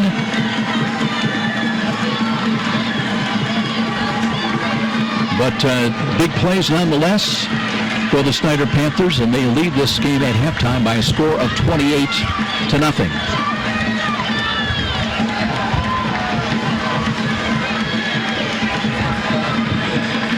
Let's go down and check in with Freistroffer. Joe, we've got the head coach for the Snider Panthers, Kurt Tippman, down here in the football field. Coach, you're up 28-0 at half. Let me put it in perspective here. The marks of a good football coach is field position, which it looks like your team has had all night, and the marks of a good football team is to capitalize on mistakes, and I think your team has done both of those in the first half. Well, our defense is playing very well, but we're making too many mistakes. We're sloppy. The penalties are killing us, and it's just not very good disciplined football. Our defense is giving us all, and special teams giving us that field position, and we're able to punch it in on the short field. Well, you can always look at the mistakes, and you have to find those. And of course, both teams have made mistakes. Your quarterback, I was talking to your dad before the game here, Mike Tippman. I guess he's a track runner. It looks like he can run the football as well as throw it. He's a dual threat, and has the ability to run the ball and throw it as well. So, that gives defenses some fits. Coach, one more thing. It looks like your offensive line seems to be getting off the football, making those holes for your running backs. Yeah, we just need to do a better job of making sure we have our assignments covered and getting hats on hats. Coach, good luck in the second half. Thank you. Tom Freisdorfer with head coach Kurt Tippmann of the Snider Panthers, and a 28-0 lead for the Panthers here at halftime. We're going to take a timeout. We'll be back with our halftime presentation. As we mentioned, we've got a very interesting interview with Tim Rooney from Stiefel, who will join us, and some tips coming up, investment tips. And again, if you're a little bit distressed about getting a 1% return on your checking account with interest or less, got some maybe suggestions for some things that Stiefel can do for you, and Tim Rooney in particular. That's coming up after the break. 28-0 Snider. This is IHSAA football on Fox Sports 1250, The Ticket. We all want the very best for our loved ones, and that includes our pets. AeroFence can give your pet dog the protection you want, along with the freedom to roam that your pooch wants, using Aero's Dog Watch Hidden Fence. Far cheaper, yet far more versatile than most traditional fences. Aero's new Dog Watch Hidden Fence uses a simple learning program through an electric signal beamed to your dog's collar that gives an alert when he is reaching property boundaries. It's safe, simple, effective, affordable protection for Poochie. Call Aero Fence at 260-471-PETS. The Dog Watch Hidden Fence, your dog's best bet, giving him freedom to roam. Where do savvy sports fans in the Summit City go when they need to know more than just the score? It's an easy choice. No other media outlet covers the local sports scene like the Journal-Gazette. You get 7-day sideline coverage from the area's most experienced and knowledgeable sports staff. It's a commitment to Fort Wayne that the Journal-Gazette takes very seriously. When you need to know the story behind the story, nobody delivers the goods each morning like the Journal-Gazette. And even when you're on the go, you can still catch up on the latest sports news online at www.journalgazette.net or from your mobile device at www.jgmobile.net. Start your sports day right, every day, 7 days a week with the Journal-Gazette. Frank the Buffalo here. With Fios Internet from Frontier, I can be on any device I want, in any room I want, and feel like I'm in the front row.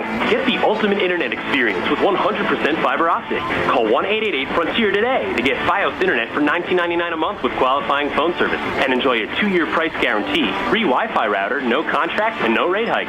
Front row seats without the crowd. Perfect. Limited time offer. Taxes, fees, and other restrictions apply. Subject to availability. Fios Marks owned by Verizon Trademark Services, LLC, and used under license. It's time. The 2014 Battle of the Bands. Sweetwater is giving away $3,500 in gift certificates. You'll get media exposure on What's Up magazine. Columbia Street West will pay $3,000 in cash prizes.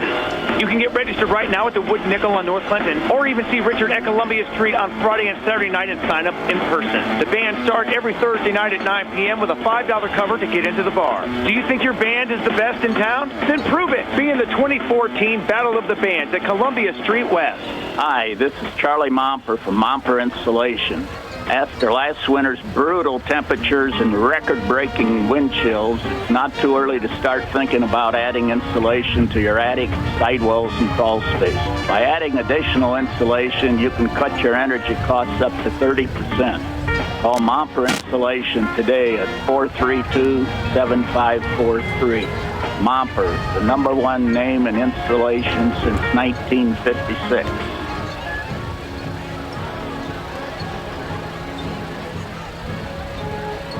Trust the doctors at the IPFW Athletics and the Fort Wayne Comets Trust. Aaron Chiropractic is well known for providing quality yet cost-effective care for sports injuries, muscle, or joint problems. They're one of the only clinics in the region to provide its patients with pain relief utilizing numerous therapies, including acupuncture, massage, and rehabilitation. Aaron Chiropractic is conveniently located in Northeast Fort Wayne. Find us on the web at aaronchiro.com or call 492-8811 to schedule an appointment. And now, back to the stadium with Joe Parson and more IHSAA football on Fox Sports 1250, The Ticket. We're with Stifel's Tim Rooney, who's branch manager and senior VP of the company, and over 30 years of experience, Tim, with helping people, advising people about their investments. You know, as you look back over that period of time, some 30 years, you know, in your thoughts about the investing game, are there differences nowadays compared with maybe the first 3, 4, 5 years ago when you got into the investment game? Joe, I think the biggest thing that stands out to me over 30 years is when I started, everybody used to always buy stocks that were down and out of favor. And the one thing I've noticed, especially over the last 5, 6 years, you want to be more invested in the winning companies, the companies that are doing really well. Countless examples, JCPenney, Radio Shack, companies that were depressed, their stocks went down real well. Well, they're now on the verge of bankruptcy. So if you bottom fished on those, you pretty much lost everything. Buying Disney, Gilead Sciences, quality Apple, quality companies, leaders in their field has been kind of the area that I've really attuned to more over the 30 years. You know, everybody that walks through this door here, everybody that calls you has got, a different set of circumstances, different goals. You know, some are concerned about maybe raising money for their kids' college education. Some want to reduce their tax bills. How do you begin the process? You know, when somebody comes in here, everybody's unique. How do you begin and try to get to the root of what they're about? My number one job starts out trying to understand the individual's risk tolerance. If I understand that, it's pretty easy after doing this so long of knowing the investments that will then meet what they're trying to look to accomplish. The older the individual is, I will be more conservative because they do not have as many years to go on the working cycle to recoup if the markets didn't cooperate. But the biggest thing is develop an asset allocation, how much of your money is in safer assets and how much is trying to grow, and mix it and make sure they understand the risk tolerances of each. You know, the market seems to be performing very well right now. The Dow, as we speak, is over 17,000. S&P has just reached 2,000. I heard a comment this morning that stocks have appreciated some 25%. But, some are fearful of a correction. You know, if you're just trying to jump into looking for the best investments right now, at one time stocks and bonds were the preferred way to go. Has that really changed at all because of where the Dow is right now? Well, I think when you look at the Dow, no question it's done very well over the last 5, 6 years. If an individual is starting to invest right now and has 10,000, 100,000, whatever the number may be, probably not prudent to put all of it in the growth stock avenue with the markets at this area. But, again, I try to take a client's age minus 100, and that is the percentage I'll try to get towards growth assets. And if you stay allocated based on your age, you're not worried as much, because if the stock market goes down, well, some of your money is just earning interest in interest-bearing investments. But dollar cost averaging when the markets are at peaks, buying on a systematic monthly investment is another tool of success if you're worried about the market correcting. One of the terms I've heard you use is actively managed portfolio. Can you elaborate a little bit? What does that really mean? Actively managed just means a lot of planners and advisors will hire a manager or just to utilize mutual funds. We like to develop and buy individual securities and diversify the portfolio ourselves. And again, reiterating back to some of the things we talked about earlier, staying with the winners of each field, making sure they're allocated properly, but actively watching it. If needed, instill some stop losses if the market starts to break down, so that we would become out of position. Stock doubles, take half off, things like that. Just actively monitoring the portfolio for the client. It sounds to me like that personal touch where you're actively involved and really watching day to day what's going on. Correct. Our business is it's all relationships and getting to know your customer. The country is aging, as I'm sure you're aware. The baby boomers retiring now in droves. Seniors, when they approach you, I know they're concerned about safety and preservation of capital. What can Stifel do for seniors? Joe, we have pretty much every investment vehicle you can think of, from CDs, which unfortunately they pay as low as what you're seeing at the local bank. So we have went to some intermediate term notes, corporations, which is not going to be FDIC, so it's our job then to explain the risk of the investment that the individual is buying if it is not going to be an insured investment. But many new issue corporate notes, preferred securities, many banks issue a lot of preferreds, 6-7%, which are dramatically higher than what the bank is paying. Well, you just led me into my next question, because as you know, banks are paying 1% or less than that, and not just seniors nowadays, but everybody's interested on the highest yield or rate of return they can get for their investment. And talk a little bit more about maybe some of those specific things that are really low on the risk side but higher on the reward side. Yeah, I think as you look at, again, there's corporate bonds, corporate notes. I think the biggest concern is when do rates go higher and when do rates start going up.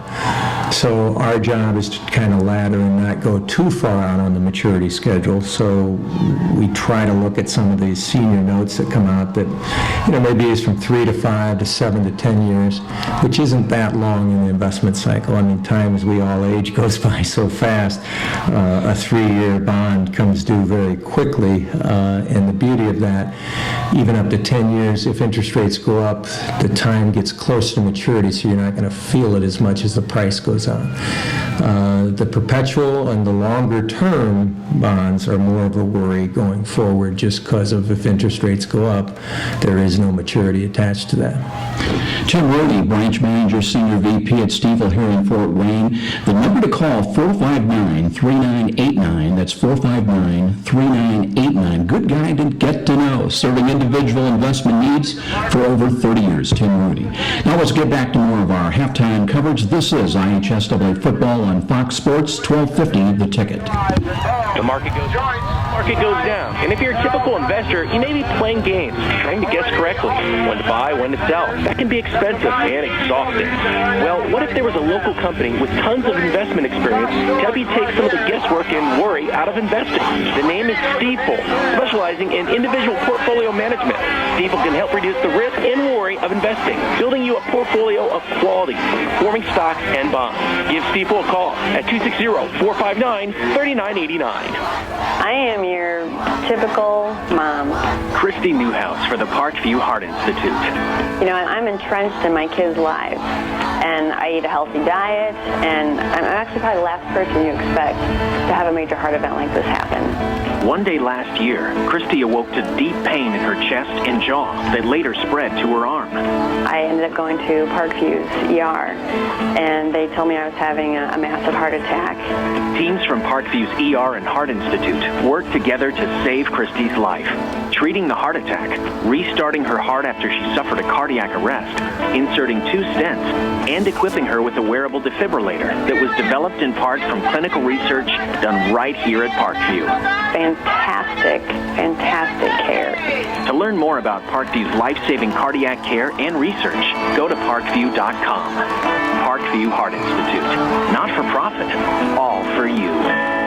You're a superfan who will tailgate anywhere. The pros? Check. College? Check. Your 8-year-old Pee-wee game? Big time. And to prepare for this ritual, you head to Meyer for freshly prepared food and licensed team apparel.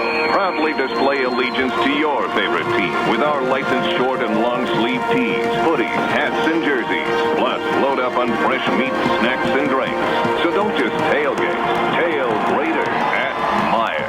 I'm Kathy, and I've worked for Midwest America for 10 years. I like to get to know the people that I'm helping or assisting. So to do that, I get to know things about their life that are happening, whether they are going on a cruise and how to save for that cruise, or whether they're going to have another child and what they're going to name those children, because you have to know their personal life in order to really help them meet their financial goals. Midwest America, all together, better. And now, back to the stadium with Joe Parson and more IHSAA football on Fox Sports 1250, The Ticket.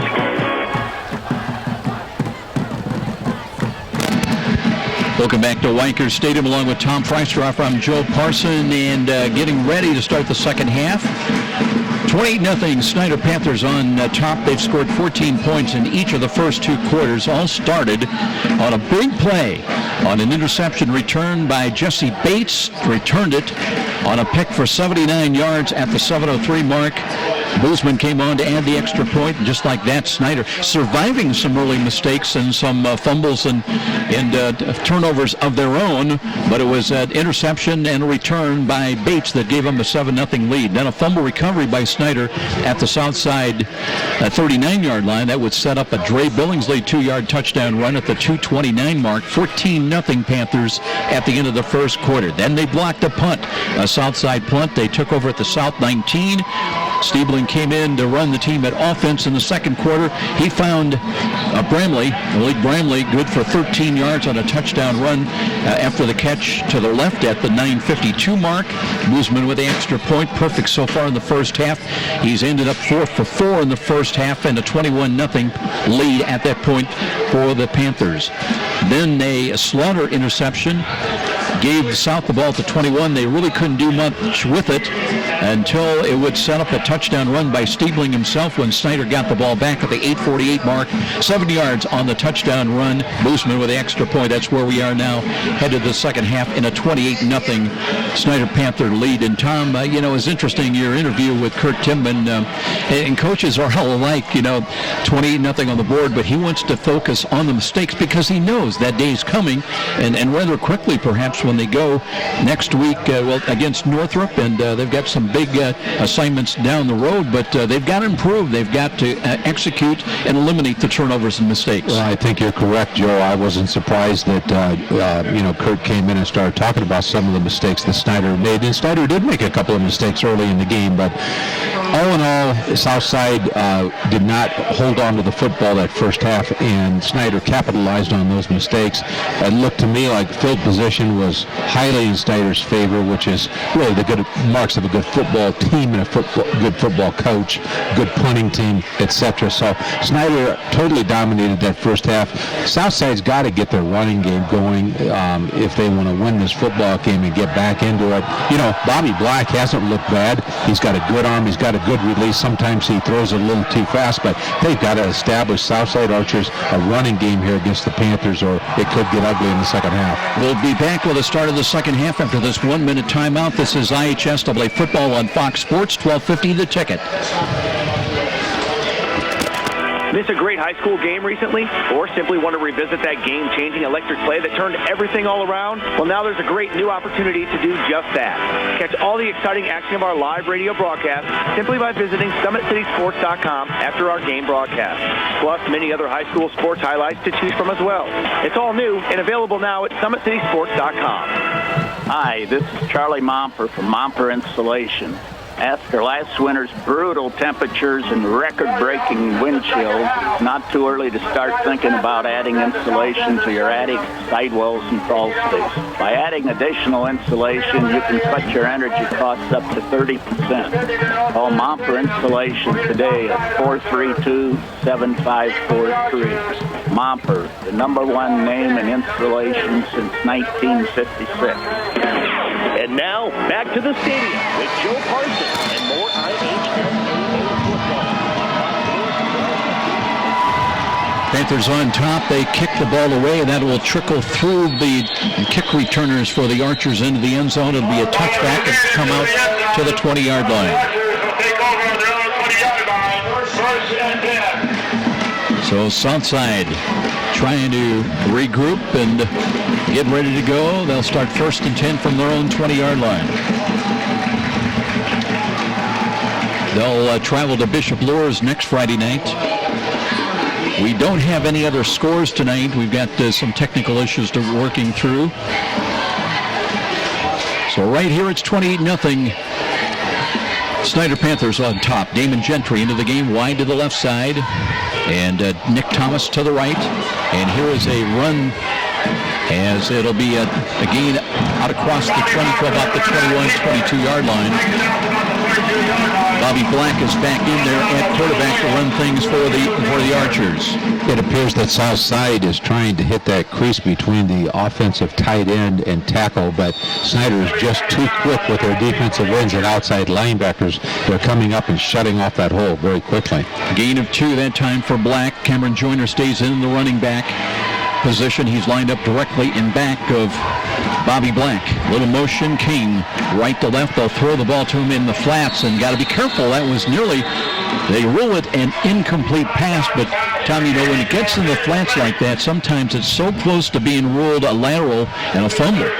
Well, that was a lateral. It's got to be a forward pass. If he throws it and he's out in the flat and it goes backwards and he doesn't catch that, that's a fumble.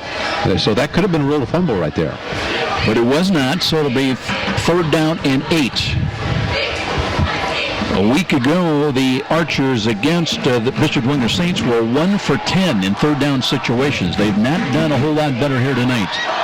Black out of the pistol, has the snap, short drop, looks right, throws. He's got Thomas, took a hit, but holds on. Now, I don't think he's across the 30 to the 31, and yes, that will be enough for a 1st down, so a good play, and the quick slant was there that time for the Archers. They were able to execute that throw. Out of all the combinations we've seen tonight out of the Southside Archers, Joe, Bobby Black to Nick Thomas, the wide receivers, the best thing we've seen connecting. They're both tall individuals. Bobby's got that quick arm. They can connect on that pass. A little more giddy up to their steps now for the Archers as they have a little momentum with that completion. Here's a handoff, and boy, nothing doing that time as Joyner wrapped up and smothered and dropped as there's Matt Schwartz coming through there, the 260-pound senior who had 8 tackles last week, 1 for loss, and that's a tackle for loss right there. You know, we've watched Matt Schwartz out at Snider now for 3 years. I remember when he was a lanky sophomore. Last year, I would have to say he's gained 20 or 30 pounds since last year. Really looks good down there, controlling, getting low, beat the offensive lineman of the Southside Archers and doing a good job. The loss is 3, so it's 2nd down and 13. And here we go now as they'll run the ball, and here's a play-action fake, and quarterback Black tried to roll to his right, faking the handoff, and just nothing there. Loss again back to the 26-yard line, and yeah, we talked about it earlier, Tom. It's all about blocking, it's about tackling, it's about fundamentals, and when you just don't have the size, you don't have the experience, it's really a tough road to hoe against a team as experienced as Snider is. Snider has very good penetration. They're very well coached. How about a misdirection play by Southside? They've been taking it to their right side. How about bringing the outside receiver back on a reverse, Joe, because of the penetration Snider's getting? Everybody within about 7 or 8 yards of the line of scrimmage defensively for Snider. Out of the shotgun, a roll to the left side, Black, and running out of room and is wrapped up, and that was Brailsford. They had penetration initially, and that was Loya, and it seems like we've said his name a lot tonight. Josh Loya, he actually missed him, but he slowed him enough for Brailsford to get there. Well, Loya is the type of athlete where you can play him at defensive end or outside linebacker. He has been playing with abandon there at defensive end all over the field tonight. Alex Maldonado in the punt, and he'll stand back around the 10-yard line of the Southside Archers. So they had the one good play, the catch on the quick slant to Nick Thomas, but really couldn't build on that. Maldonado waiting, and now the right-footed kick got good elevation to it, running up. That's hip and hammered, starts to his right, cuts at the 49 to the 45, to the 40-yard line, cuts back to the left, to the hash mark, still on his feet, works back in the middle of the field, then wrapped up and dropped at about the 35-yard line. Southside did a pretty good job that time of staying in their lanes, and C.J. Kelsaw was there when Hippenhammer tried to work back to the middle of the field to drop him. But a good return and good field position now for Snider, 1st and 10, as they'll have it at the 35-yard line, 36-yard line of Southside. Anxious to see if Snider is going to start Stiebling here. It looks like he's back in the football game. Our other quarterback for Snider is Painter. They stayed pretty much with the running backs, though. Desmond Davis, the up back in the eye, and then Dre Billingsley. And Billingsley gets the handoff, trying to sweep to the left side, cuts it up out the 35, back to the line of scrimmage, and then he plows to the 30 and maybe to the 29 of Southside, and we might have an injured Archer getting up a little bit slow after that stop, and that was Deontay Villa. But I believe he's going to be okay. Now remember, friends and family tonight and every night can tune in live to each game and listen going to SummitCitySports.com. Also, don't forget, catch a video replay beginning tonight at 11. A replay at SummitCitySports.com, plus other games and highlights. Here's Stiebling wanting to throw the home run ball. He's got a man downfield and delivers it perfectly for a touchdown catch. 30 yards on the touchdown play. Looked like, to me, on that receiving end, if I'm correct here, that was David Turner, wide receiver. I might be wrong on that, but it looked like David Turner. Now, what a pass by Stiebling. He just threw the ball up in the air and let the receiver run under it. I thought it was a little bit forward, a litlittle bit hard, but boy, that receiver ran under it, and that's a mark of a good quarterback. Lisman's going to come on to try to add the extra point to make it a 35-0 lead if he can. They have not started the play clock yet, as Dennis Maughan, the referee's coming over, and I believe Southside's short a man. And Roosevelt Norfleet, he knew it was going to be a tough challenge. Just 3 starters back, both sides of the ball. And it's going to take a while in this rebuilding process. Now waiting for the snap. Hold is good. The kick is true again. So 35-0 with a timeout. Snider on top here against the Southside Archers. And we'll step out. This is IHSAA football on Fox Sports 1250, The Ticket. You've heard the saying, it's all about the Benjamins. Nothing could be more true at Tom Steele Tire, where it's all about saving you money. For over 35 years, this family-owned business has been saving Fort Wayne drivers lots of Benjamins. Offering quality tires and ASE-certified mechanical service for your car, and that includes an oil change and tire rotation special, all for just $24.95. 2 convenient locations in Fort Wayne to serve you. Tom Steele Tire, not just a tire store, but a complete automotive center. And now, back to the stadium with Joe Parson and more IHSAA football on Fox Sports 1250, The Ticket. Well, David Turner had 2 touchdown catches last week. He's added another one here tonight, part of this 35-0 lead by the Snider Panthers. And just like we started with this start of the second half, it will be Snider kicking away from right to left. Don't forget, next Friday night, our Fox football feature, Friday Night Lights, will be at Homestead. Here's a ball trickling through it, field return from the 15-yard line. And a run right side across the 20 to the 25 and up close to the 30-yard line. So the Archers getting a little bit better field position and ready to go to work again offensively. One of the Panthers coming up limping a little bit, and that was on the Tristan Wells. He's credited with the stop on that tackle. 1st and 10, Southside from their own 30. Javon Williams, running back for Southside on that return. How we mentioned, next Friday night we'll be at Homestead. They'll take on East Noble. That's always a big Northeast Hoosier clash. And I just was amazed last week. Every NHC team won in week 1. Here's the handoff of the ball, pop 3, and let's see if Snider's got that, and they do. See now, Joe, that quarterback, Bobby Black, did not get it into the pocket of the running back. That wasn't, I don't think, the running back's problem there. Quarterback's got to get it into the pocket. Another fumble by Southside. You just can't do that against the Snider Panthers. We're giving them the football on the 30-yard line to take it in for another touchdown. Well, mistakes, they're the bugaboo of any head football coach. So Snider's got it again at the south, right at the 30-yard line. Saw a touchdown on the last play from Steving, the quarterback, to wide receiver David Turner for the Panthers. Like you say, Turner is a deep threat out there. A lot of talent on the offense of Snider. Let's see if Southside can stop them. Stabling stays in at quarterback out of the pistol, hands it off. There's Billingsley, off tackle run to the right, cuts it to the hash mark, and he's got a first down. So from the 30, he goes to the 20-yard line, or very close to it, with 7:31 remaining in this third quarter. Let's see, they're going to mark him short, Tommy, just by about a half a yard.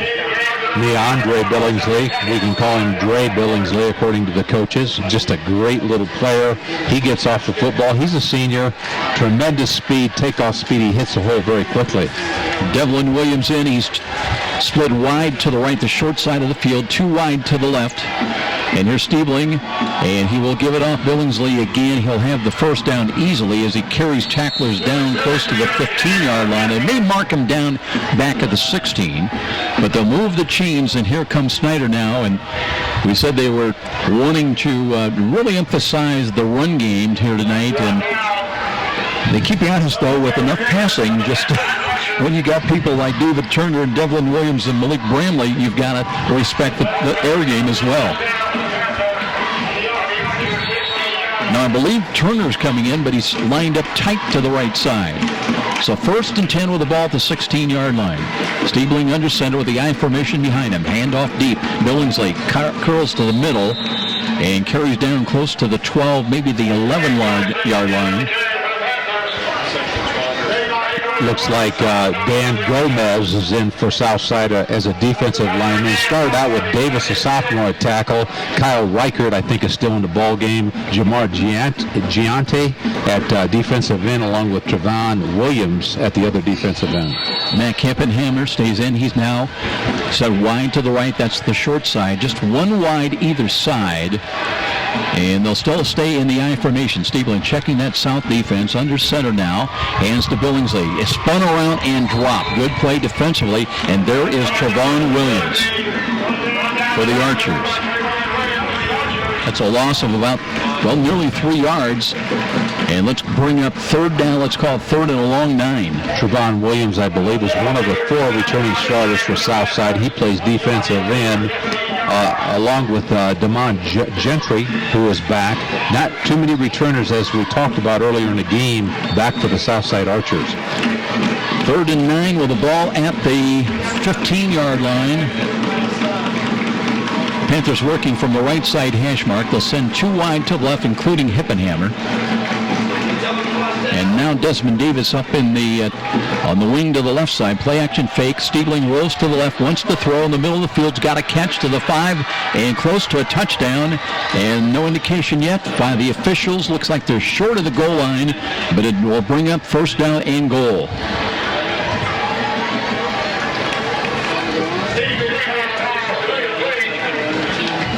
Boy, Stiebling just made a nice play there. He had a lot of time with the offensive line, rolled to his left, and made a fine play for the junior quarterback. First and goal from the 1. Davis stays in, and he will be the lead block in the I formation. Now they shift out of that. As also coming in the backfield, that will be Joe Williams in the power. And let's see if Williams is going to take the ball last and a roll to the right for an easy 1-yard touchdown run. So the power lineup, the power I formation was in for the Snider Panthers, and Joe Williams gets a carry and rolls right to make it 41-0 on the 1-yard touchdown run. Got 5:06 left in the third quarter out here at Southside Stadium. 41-0. Snider Panthers rolling over the Southside Archers.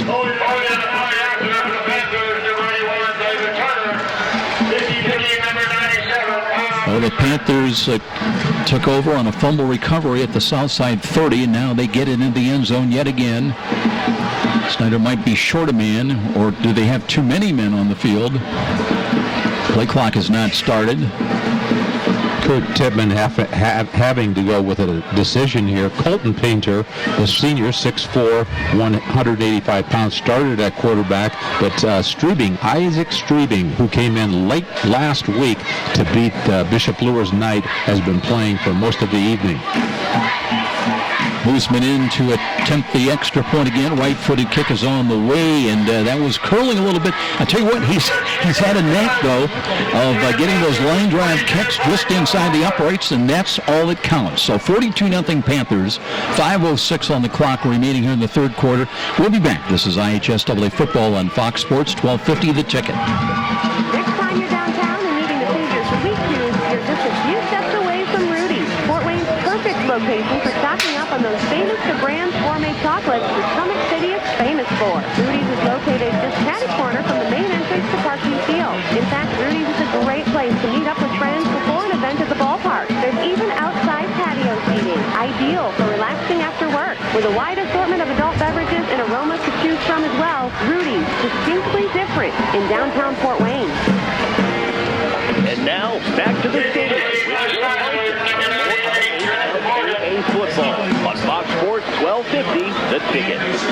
Snider Panthers have won 5 straight times over the South Side. They won at home last year by a count of 38-6, and interesting, Tom, it was Donovan Clark actually gave them a 6-0 lead. That was the first score of the ball game, but then the Panthers came back with 38 unanswered. And the last Archer win over Snider came back in 2009. They beat Snider 25-20, and the last South win on this field came in 2006 when they won it 20-17. But other than that, it's been pretty much all Panthers. They've won 20 out of the last 22 meetings. Here come the Archers now. They try to sweep to the right side, and they will not turn the corner, as they will not get back to the 20-yard line, as the return this time by DeMontre Hinton. So here come the Archers as they try to get it going once again. A lot of speed on both teams here tonight. Surprised with the speed of Snider. Looks like they're a little bit faster than what we've seen in the past. Southside having a hard time getting their running game going tonight. Have been successful on offense with their junior quarterback, Bobby Black, throwing to Nick Thomas, their 6'2 receiver. Besides that, it's just tough to get things going. Now, you've got a Snider team that's very well coached on defense. They swarm the football. I'm looking for a misdirection play down there. Could work because of the speed Southside has to get to the outside, but have not seen that as of yet. Tom, it's actually been a very pleasant night here. Winds out of the south, and they were saying maybe a 60% chance of thunderstorms between 8 and 9, but it looks right now that we're going to be able to get this game in. Very pleasant night for high school football. Little motion left to right. Here is a short drop and a throw, and here's a comeback pattern. And let's see if they're going to rule that a catch, but only a short gain of about 1.5 yards to 2 yards. So Bobby Black staying in there at quarterback. Jason Alexander, right guard for the Archers.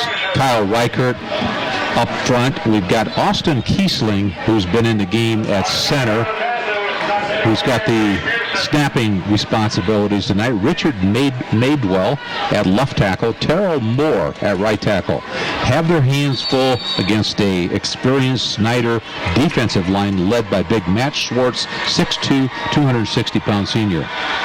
Last play was good for 2 yards, 2nd down and 8. South with now Damon Gentry lines up wide to the right side. He's got man coverage out here on the near side as we look at it. Here's a bad snap over the head and a scramble for it. South trying to cover up on it back around the 20-yard line, but again, it goes from bad to worse for the Archers. They had some positive yardage on that catch, and then they're going to lose about, Tom, looks like 8 to 10 yards on that bad snap that went high off the hands of Bobby Black, and he was fortunate, I guess, just to cover up and maintain possession. That's a coach's nightmare when you have a high snap. Bobby Black not directly underneath the center, standing back, in what we call a shotgun position, 5 to 7 feet back from the center, and the ball just hurled over his head. And they made some changes with that offensive line from last week because of some bumps and bruises suffered against Bishop Winger. And trying to make the best of it. They have a one-back look as Brown is under center, drops to throw, looking. Quick screen to the left has got King with a catch, but didn't get much, maybe about 2-3 yards. Terrell King, a senior, one of the lone seniors. And that'll bring up 4th down, and the Archers going to have to punt it away again with 3:11 the clock moving late here in this third quarter. For those that have just tuned in, we have Snider 42, Southside nothing. 3 minutes left in the third quarter, clock running. Tom, I don't know if you've ever played on a team that is on the short end of a score like this, but you know, in a sense, it's a character builder because you know it's going to get better. You just don't know when. But you got to go back at it and practice every week. And we always talk about the fundamentals, so key in building a football team that can win. Here's Maldonado, kick end over end, wobbly ball, hits at midfield, takes a roll into Snider territory inside the 40. Beach just steps away from it, and all the way down to the 37. So Maldonado, nice job, got a good roll. And Snider with the ball back, 1st and 10. And on top here, as Tom mentioned, with 2:21 remaining in the third quarter, 42-0 our score. Well, a year ago, Snider came in averaging 26.5 points a ball game on offense, giving up 21.5. And they really did a good job with balanced offense, averaging about 151 yards a game on the ground, and coupled with another 124 on the ground, on the air, I should say. Looks like we've got some new offensive linemen in for Snider. We've got David Alvarez, 6'5", senior in. Looks like Ryan Inslee is in there. Offensive line. Steve Lee hands the ball off. There's an angle run to the right. Defense very well about that south side, left side defensive line, stopping it for little gain. Looks like we've got Miguel Gomez, who's a senior in the offensive line, and that's what Kurt Tippmann has to do. This is a chance for him to get his backup, his second teamers in there, give them experience, which is going to help them farther down the line. Tywan Jennings also in at the running back position right now. Stiebling stays in at quarterback, so no gain, about a yard gain. 2nd down and 9.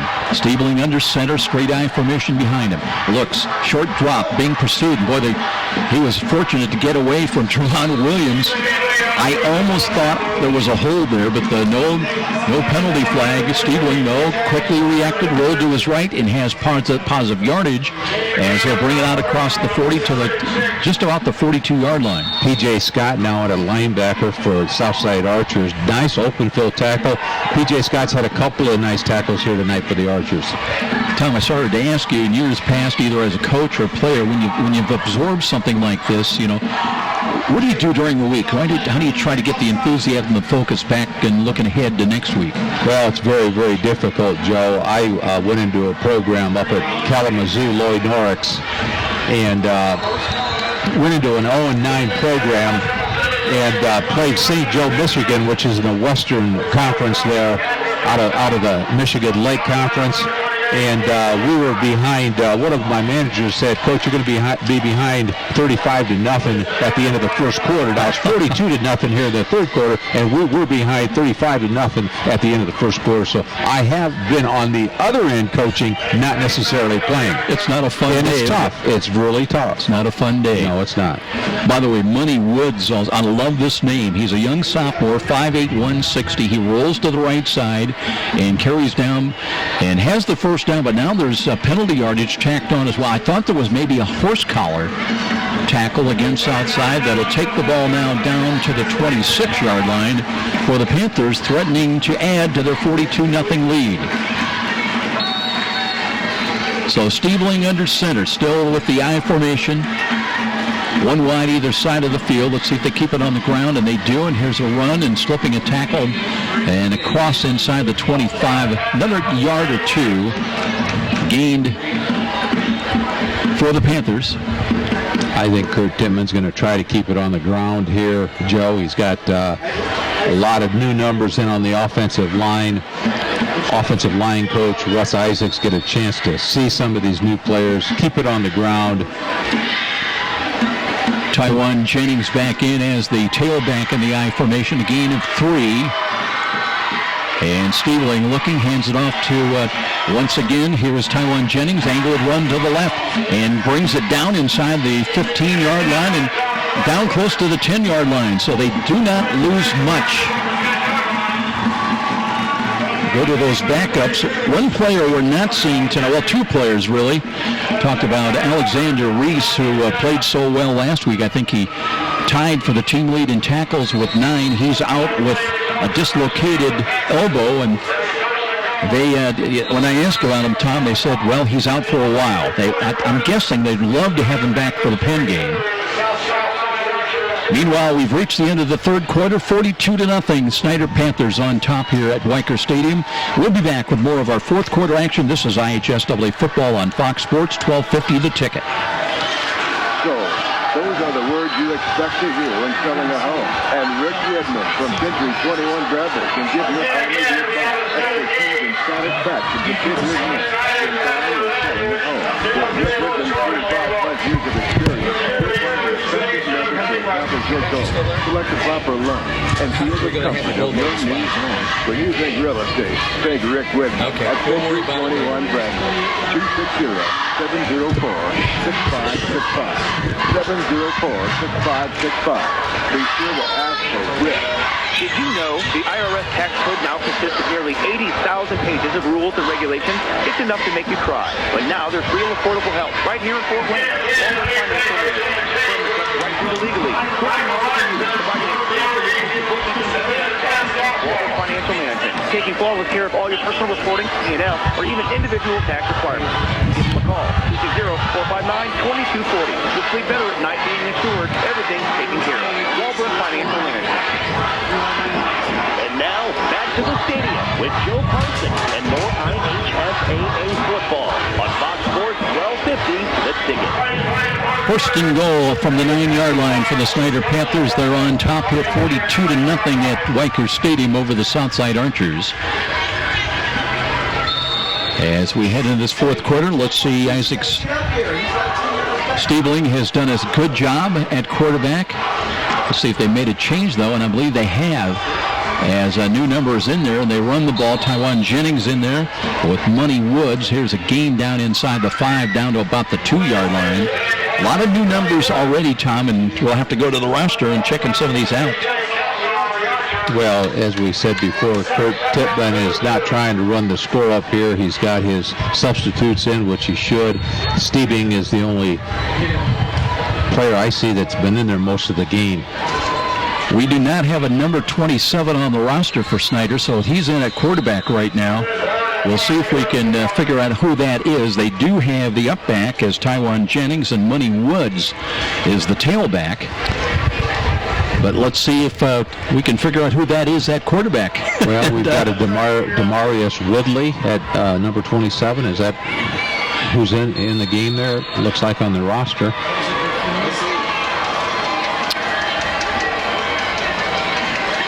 Sophomore.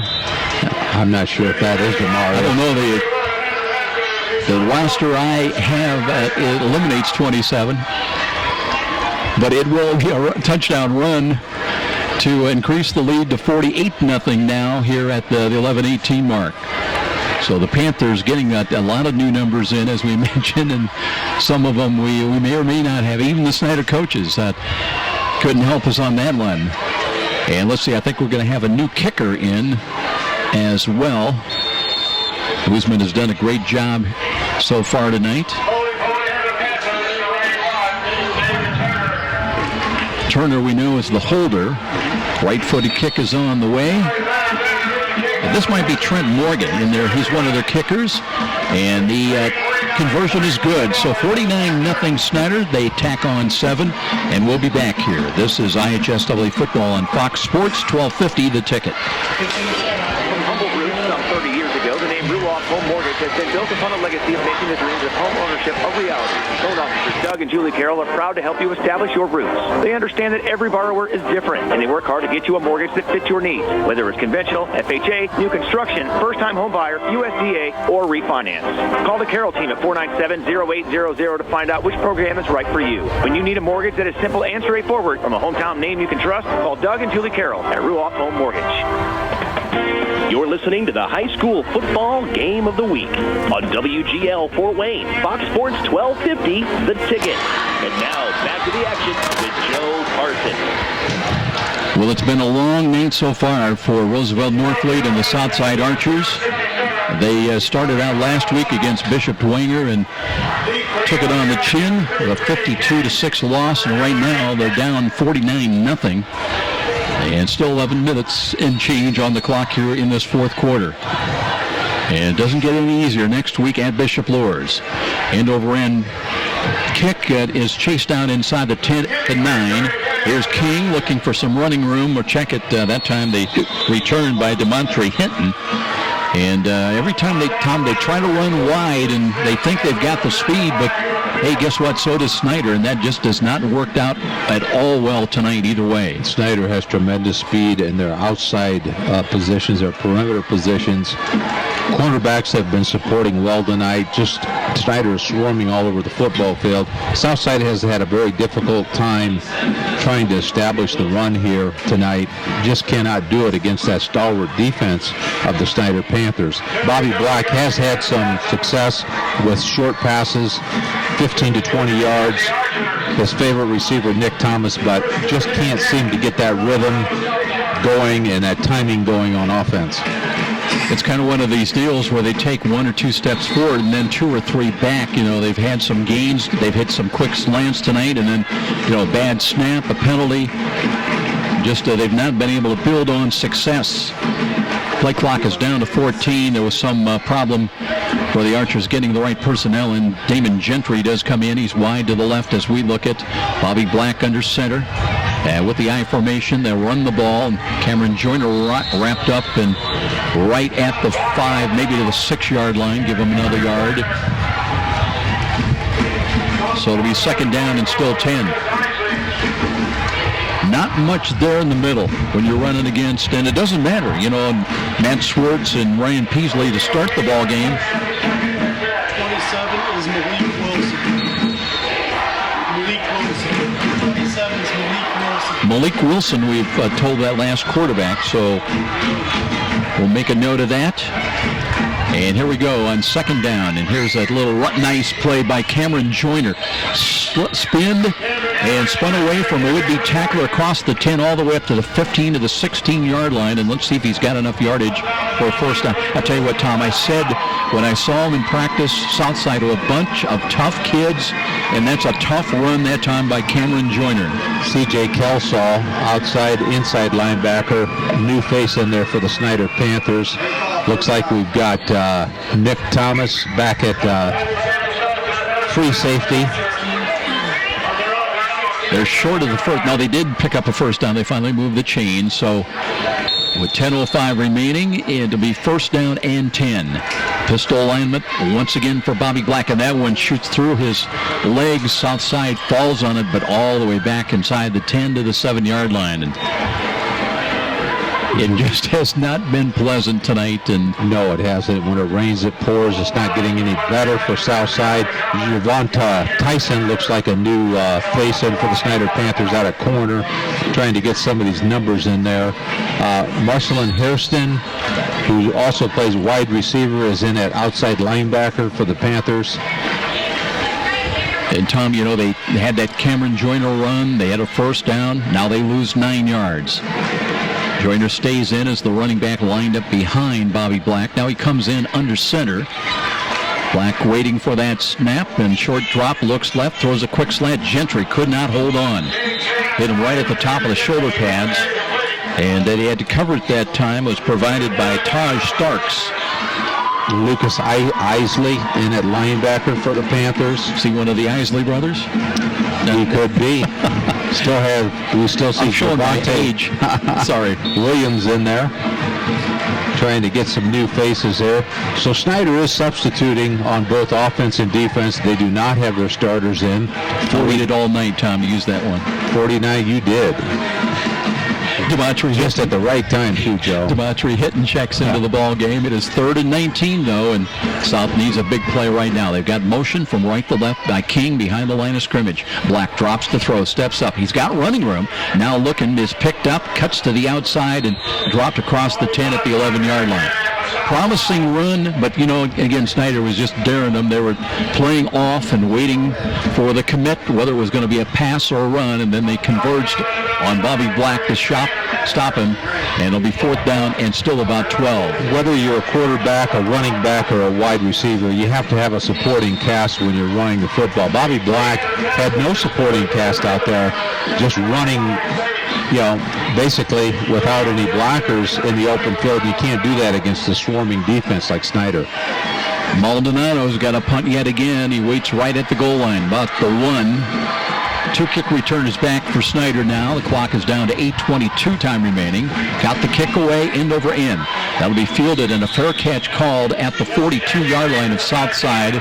Jesse Bates made that fair catch call. So Panthers, and we expect we'll see a lot of, maybe even some more new numbers. We did find that quarterback, number 27, Malik Wilson, not on the roster that I had, but 49-0 the score, and Kurt Tippmann now trying to get some playing and some snaps, some reps for a lot of folks, young folks. Kind of surprised that Jesse Bates, the safety and deep back for the Panthers, went for a fair catch on that. Usually he could get 20 yards on that. Didn't look like any archers were anywhere around him, but maybe it was called by the coaches. I think you may be right.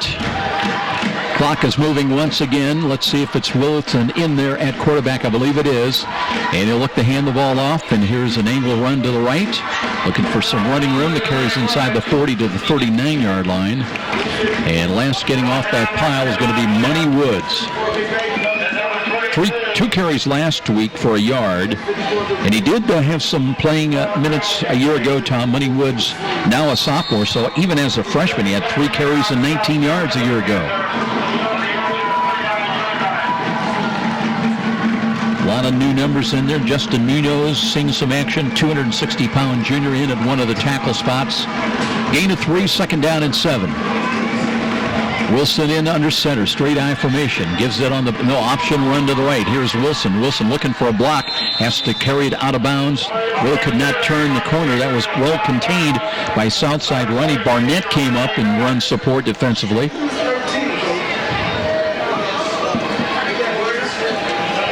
So that'll be a gain of about a yard only.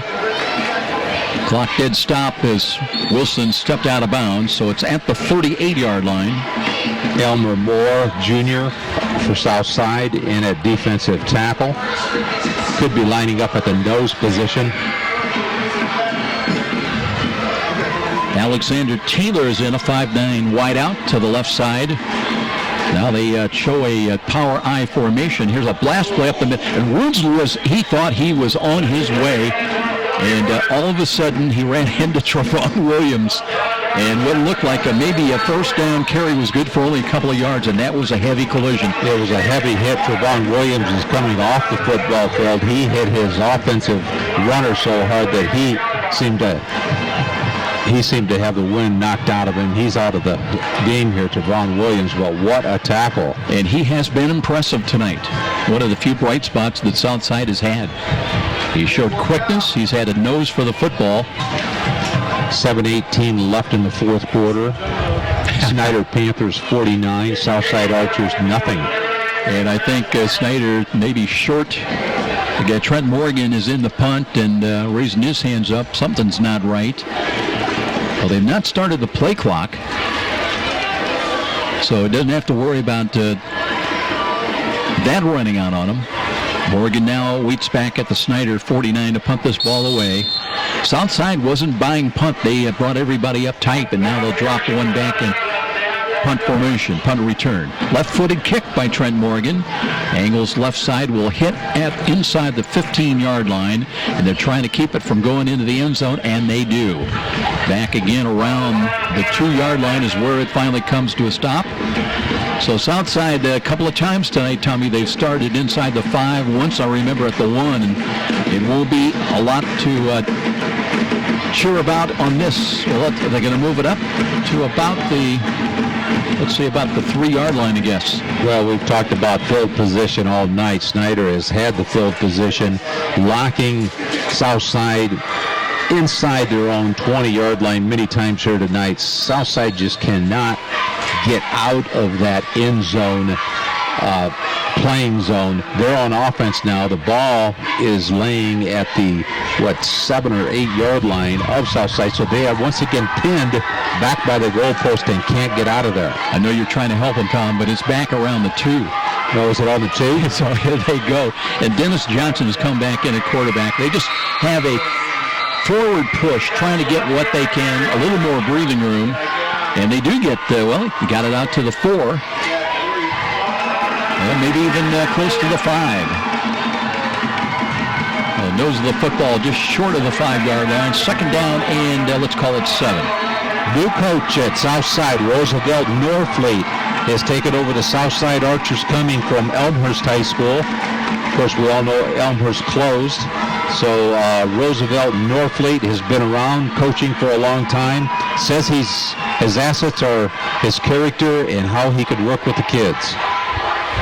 Here's Johnson, hands the ball off, and they try to get what they can off to the right. That'll be a positive gain out across the 5. It'll still bring up third down and still about 5 remaining, as the clock will move inside of 6 minutes before this snap of the football. Both teams really staying pretty much with the ball on the ground right now. Issue not in doubt, 49-0 Snider. Snider against Northrop next week at home. Of course, both the Bruins and the Panthers call Spooler Stadium home. And Southside at Bishop Luers.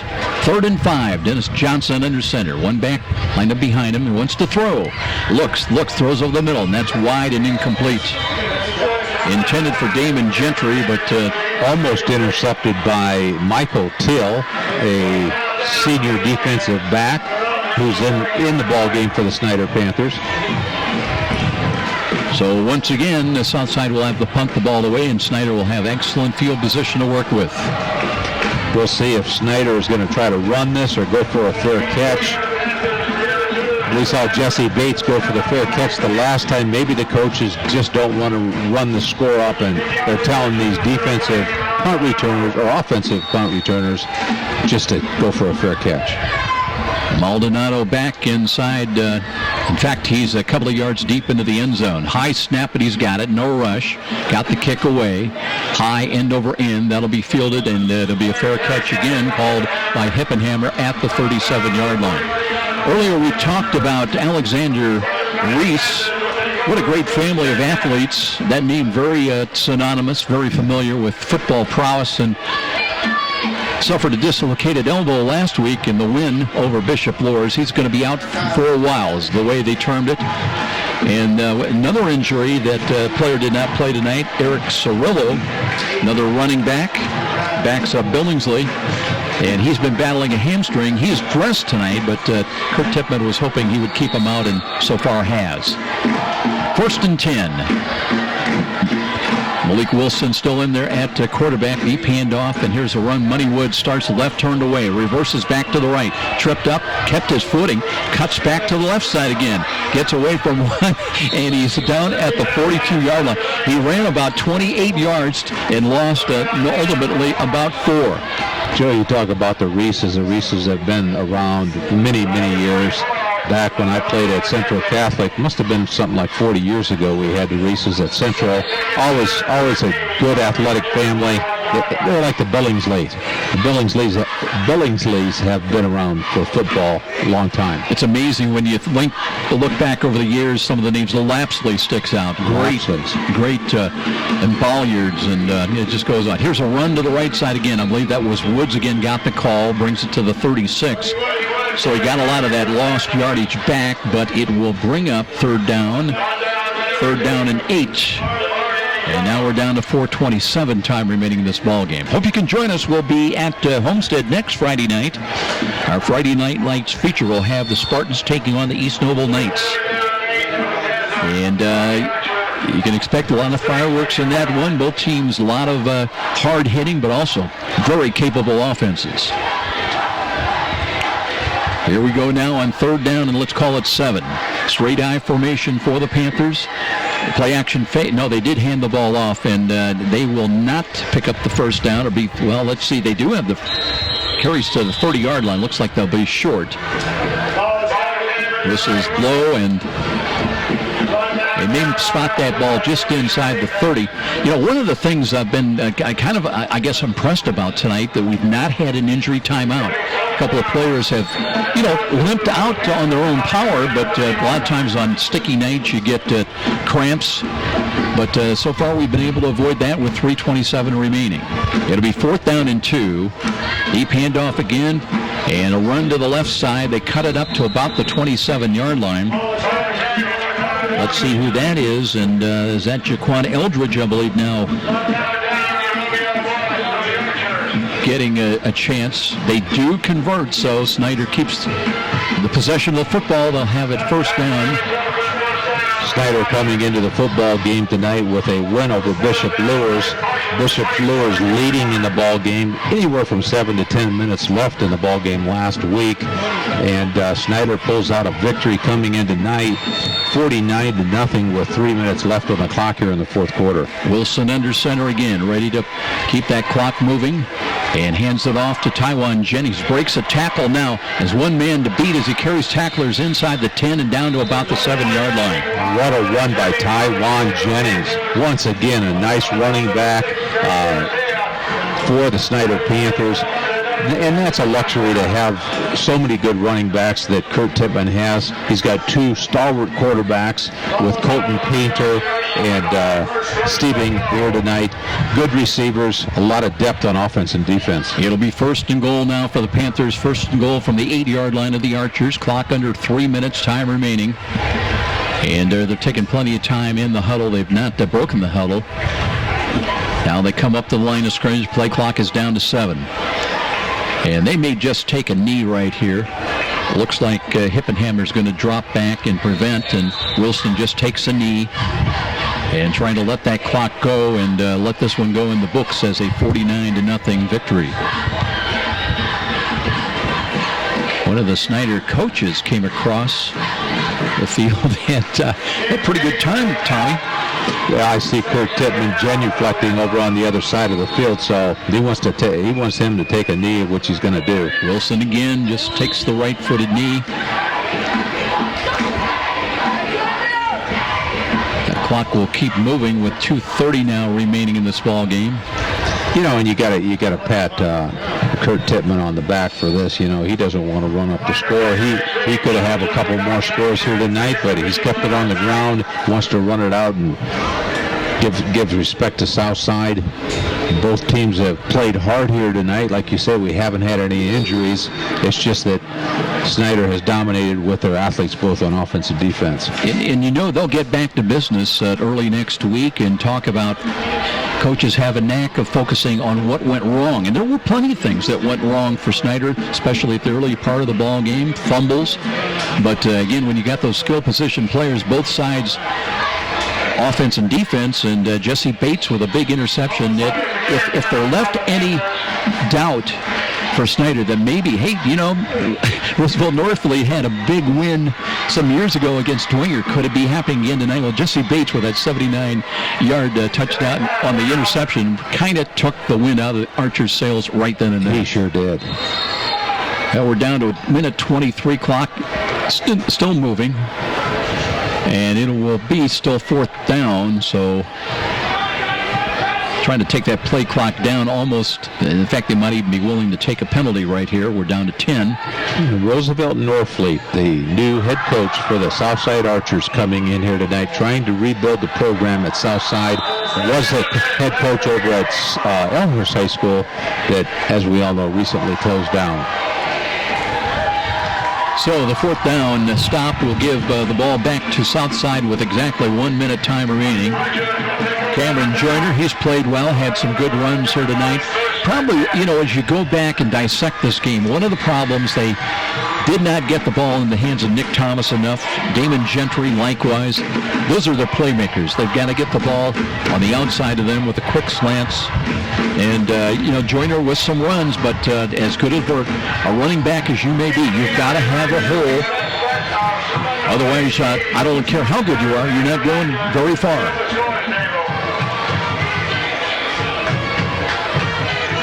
Play clock, game clock is not moving. It's at 1 o'clock. Well, they were short a man.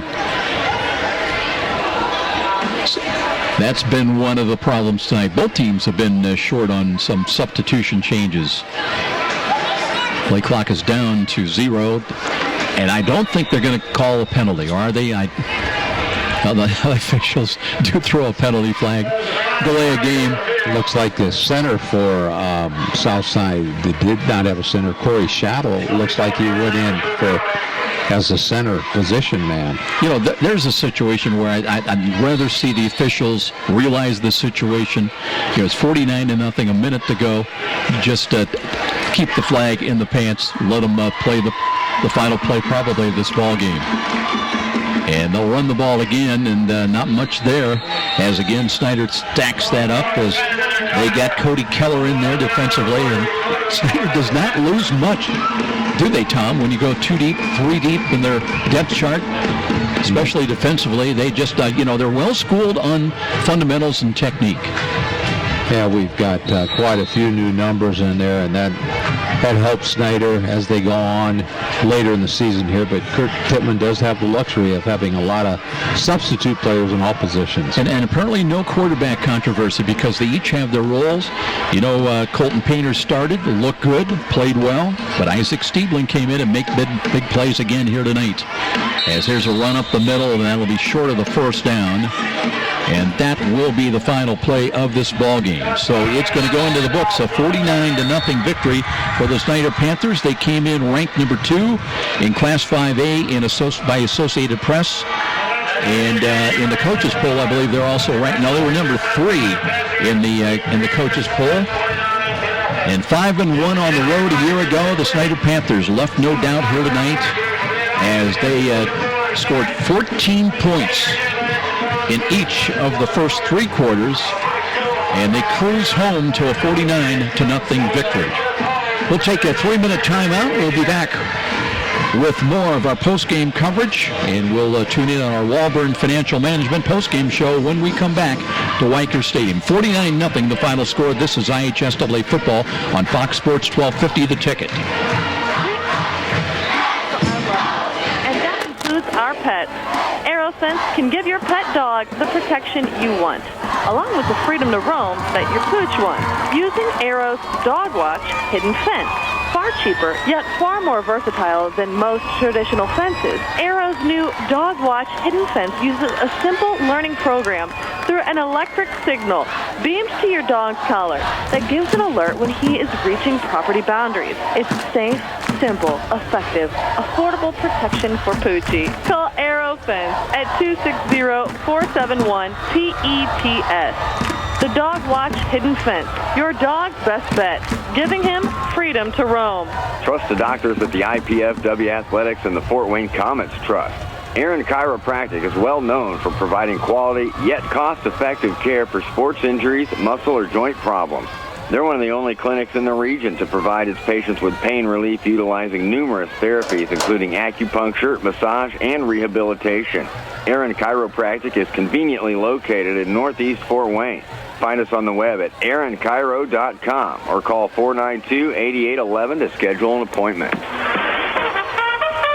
Where do savvy sports fans in the Summit City go when they need to know more than just the score? It's an easy choice.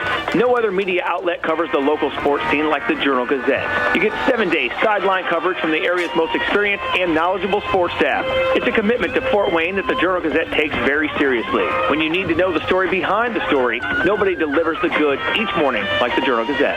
And even when you're on the go, you can still catch up on the latest sports news online at www.journalgazette.net or from your mobile device at www.jgmobile.net. Start your sports day right, every day, 7 days a week with the Journal-Gazette. Frank the Buffalo here. With Fios Internet from Frontier, I can be on any device I want, in any room I want, and feel like I'm in the front row. Get the ultimate internet experience with 100% fiber optic. Call 1-888-FRONTIER today to get Fios Internet for $19.99 a month with qualifying phone service and enjoy a 2-year price guarantee, free Wi-Fi router, no contract, and no rate hikes. Front row seats without the crowd. Perfect. Limited time offer. Taxes, fees, and other restrictions apply. Subject to availability. Fios Marks owned by Verizon Trademark Services, LLC, and used under license. It's time. The 2014 Battle of the Bands. Sweetwater is giving away $3,500 in gift certificates. You'll get media exposure on What's Up magazine. Columbia Street West will pay $3,000 in cash prizes. You can get registered right now at the Wood Nickel on North Clinton, or even see Richard at Columbia Street on Friday and Saturday night and sign up in person. The band starts every Thursday night at 9 p.m. with a $5 cover to get into the bar. Do you think your band is the best in town? Then prove it. Be in the 2014 Battle of the Bands at Columbia Street West. And now, back to the stadium with Joe Parson and more IHSAA football on Fox Sports 1250, The Ticket. Big win tonight here on the road for the Snider Panthers, 49-0 over the Southside Archers. And let's take a look at how our game developed. They scored 14 points each in the first 3 quarters. And after really escaping some problems of their own with miscues, it was an interception by Jesse Bates that really got him going in the positive end of things, as he took the ball and returned it to 79 yards on a big pick six. Bates, who had 6 interceptions a year ago, and already he's playing very well this season. A 79-yard touchdown on the interception at the 7:03 mark. Boozman, who was perfect tonight on extra points, made it 7-0 early in that first quarter. Then a fumble recovery by Snider at the Southside 39. That would turn into a Dre Billingsley 2-yard touchdown run at the 2:09 mark. 14-0 at the end of the first quarter by the Snider Panthers. By the way, that Jesse Bates interception return was our Parkview Hospital play of the game because of some technical difficulties, not able to get that to you on the replay here tonight. Then a block punt by the Panthers. They took over at the Southside 19-yard line. That would set up at Isaac Stiebling touchdown pass to Malik Bramley, 13 yards for the score at the 9:52 mark, 21-0 in favor of Snider. And then a interception by Slaughter at the south 21-yard line. Again, it would be Stiebling this time that took it himself. 7 yards angle run into the left corner of the end zone at the 8:48 mark. Panthers would take a 28-0 lead into the halftime dressing room. Stiebling would go back to the air. He saw a lot of action in the second half as well as the first half. He would hit David Turner, hit him twice for touchdowns in the final 5.5 minutes last week against Bishop Luers. This time in the third quarter, it was a 30-yard touchdown play at the 7:51 mark. Boozman extra point made it 35-0. They would turn a fumble recovery that they took over at the south 30-yard line. That would lead into a power I run, a formation setup, and they got the ball in the hands of Joe Williams, who carried it 1 yard into the end zone at the 5:26 mark. At the end of the 3 quarters, it was 42-0 in favor of Snider. They would add one more score early on, a 3-yard touchdown run, and Trent Morgan adding the extra point, and that's the way this one would end in a 49-0 victory for Snider to go in 2-0 on the season. Archers fell to 0-2. We're going to take a look at some of the comments and the games coming up elsewhere next week in our Fox feature on the high school football next Friday night when we return after this timeout. This is IHSAA football on Fox Sports 1250, The Ticket. Did you know the IRS tax code now consists of nearly 80,000 pages of rules and regulations? It's enough to make you cry. But now there's real affordable help right here in Fort Wayne. Walbert Financial Management, a firm that cuts right through the legalese, working hard for you, providing external solutions to bookkeeping and tax problems. Walbert Financial Management, taking flawless care of all your personal reporting, P&L, or even individual tax requirements. Give them a call, 260-459-2240. You'll sleep better at night being assured everything's taken care of. Walbert Financial Management. I am your typical mom. Christy Newhouse for the Parkview Heart Institute. You know, I'm entrenched in my kids' lives, and I eat a healthy diet, and I'm actually probably the last person you expect to have a major heart event like this happen. One day last year, Christy awoke to deep pain in her chest and jaw that later spread to her arm. I ended up going to Parkview's ER, and they told me I was having a massive heart attack. Teams from Parkview's ER and Heart Institute worked together to save Christy's life, treating the heart attack, restarting her heart after she suffered a cardiac arrest, inserting 2 stents, and equipping her with a wearable defibrillator that was developed in part from clinical research done right here at Parkview. Fantastic care. To learn more about Parkview's life-saving cardiac care and research, go to parkview.com. Parkview Heart Institute. Not for profit, all for you. The market goes up, the market goes down. And if you're a typical investor, you may be playing games, trying to guess correctly when to buy, when to sell. That can be expensive and exhausting. Well, what if there was a local company with tons of investment experience to help you take some of the guesswork and worry out of investing? The name is Stifel, specializing in individual portfolio management. Stifel can help reduce the risk and worry of investing, building you a portfolio of quality, performing stocks and bonds. Give Stifel a call at 260-459-3989. You're a super fan who will tailgate anywhere. The pros? Check. College? Check. Your 8-year-old Pee-wee game? Big time. And to prepare for this ritual, you head to Meijer for freshly prepared food and licensed team apparel. Proudly display allegiance to your favorite team with our licensed short and long sleeve tees, hoodies, hats, and jerseys. Plus, load up on fresh meats, snacks, and drinks. So don't just tailgate. Tail greater at Meijer. I'm Kathy, and I've worked for Midwest America for 10 years. I like to get to know the people that I'm helping or assisting. So to do that, I get to know things about their lives that are happening, whether they are going on a cruise and how to save for that cruise, or whether they're going to have another child and what they're going to name those children, because you have to know their personal life in order to really help them meet their financial goals. Midwest America, all together, better. And now, back to the stadium with Joe Parson and more IHSAA football on Fox Sports 1250, The Ticket. Snider took care of business here tonight on the road at Southside. They win it by a final score of 49-0. Reminder, be sure to catch a video replay beginning tonight at 11 p.m. at SummitCitySports.com.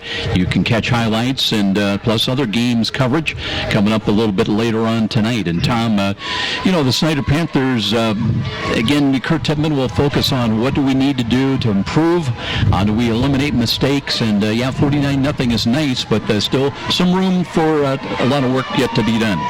Well, Snider definitely is a team to be reckoned with here in the SAC conference, Joe. They've got a lot of depth. They've got 2 good quarterbacks with Stiebling, who played most of the evening, who's a junior, along with Colton Painter.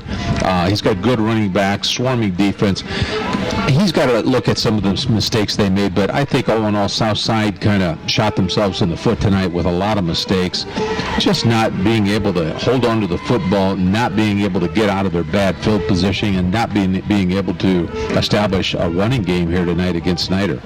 It was interesting because right at the start of the ball game, remember, was a Snider mistake that gave South possession of the football. I think it was at the 41-yard line of Snider. Had they been able to score then, I'm not saying they would have gone on to win the game, but a young team, inexperienced team, you've got to have chemistry, you've got to have success to build success, and they did not cash in that time. And early on in the game, I thought that was a telling factor. I think you're right. Bobby Black, the junior quarterback for Southside, he did have the team moving there early, but he threw that interception, like you said, to Jesse Bates, the safety for the Snider Panthers, and that kind of set the tone for the evening. And you look at it from Roosevelt Northfleet standpoint, again, you want to talk about the positives, because there were some positives. Trevon Williams played well tonight, one of the few seniors they've got on this team. And at times, Black was able to find, in particular, Damon Gentry or Nick Thomas on the quick slants, but it seemed like they take 1 step forward and 2 back, and again, you've got to, then they have a bad snap or something like that, and those are the little things you've got to correct if you're going to have success. Well, we talked to Kurt Tippmann at halftime, and basically field position and capitalizing capitalizing on mistakes were big factors for Snider here tonight, not only in the first half but the second half, and keeping Southside pinned down in their own end zone. Looking ahead for the Snider Panthers, they take on Northrop at home. Both teams playing in home field at Spooler Stadium. It'll be Snider's home game next Friday night. And, of course, Southside, you just got to feel for the Archers. They go out of the frying pan into the fire a little bit because they go to Bishop Luers, and don't know how Luers fared tonight. They were at Northrop, but still stinging a little bit from having that lead a week ago against Snider with 5.5 minutes remaining, only to see 2 touchdown passes snatch defeat from the jaws of victory, and they lost it 31-27. But it will be Luers at home against South next Friday night, and South beat Bishop Luers in overtime a year ago. So again, they won't be looking past the Archers next week. As far as our Fox feature, Friday Night Lights feature on high school football next week will be at the home of the Spartans, as it'll be Homestead. They'll take on the East Noble Knights, and that's always a great matchup. That'll kick off at 7 o'clock, our pregame, God willing, at 6:45. That's going to wrap things up here tonight from Weicker Stadium. It was just all Snider here tonight. 49-0 shutout victory over the Southside Archers. Special thanks to our studio producer, his name, Pat the Prince Plummer. Patrick Plummer joining us again this year. Great to have him. Does such a great job. Until next Friday night, for Tom Freisdorfer, I'm Joe Parson. So long, everybody. Thanks so very much for listening.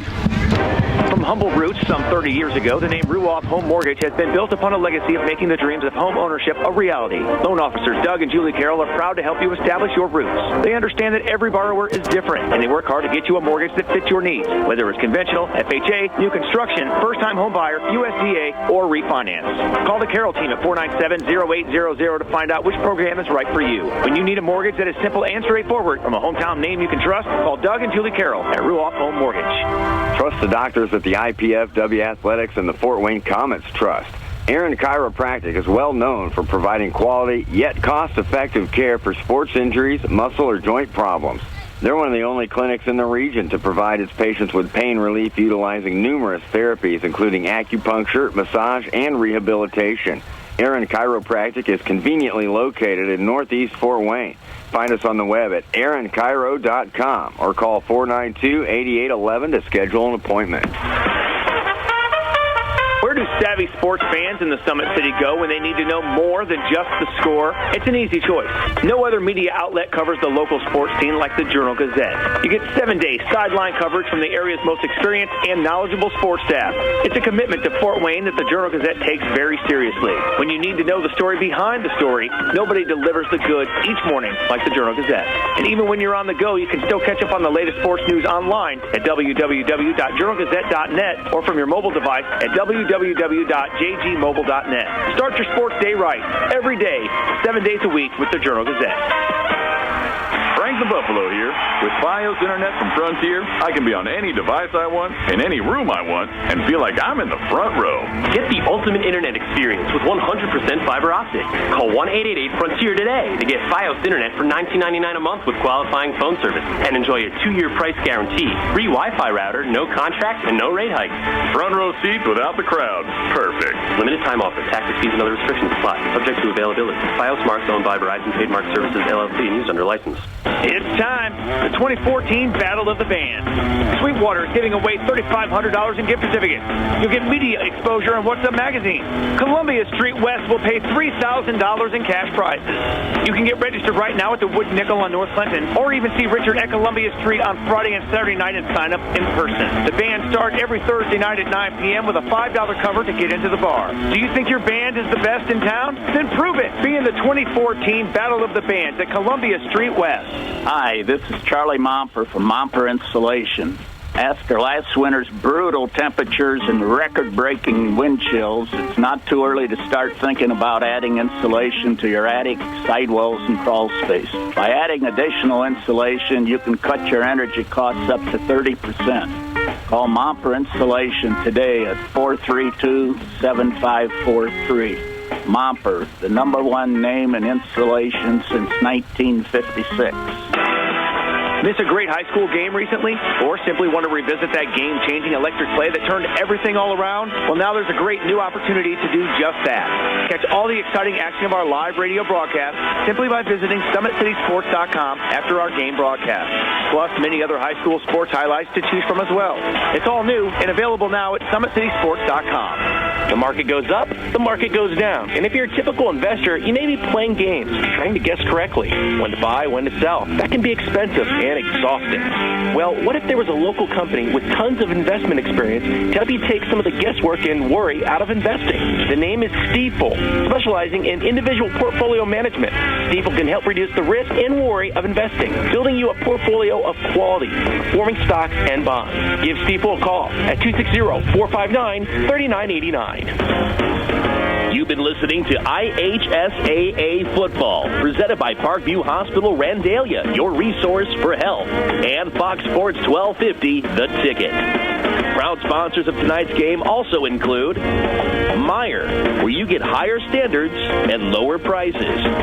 By Momper Insulation, with over 40 years of quality, professional insulation. By Walburn Financial Management, providing affordable solutions to bookkeeping.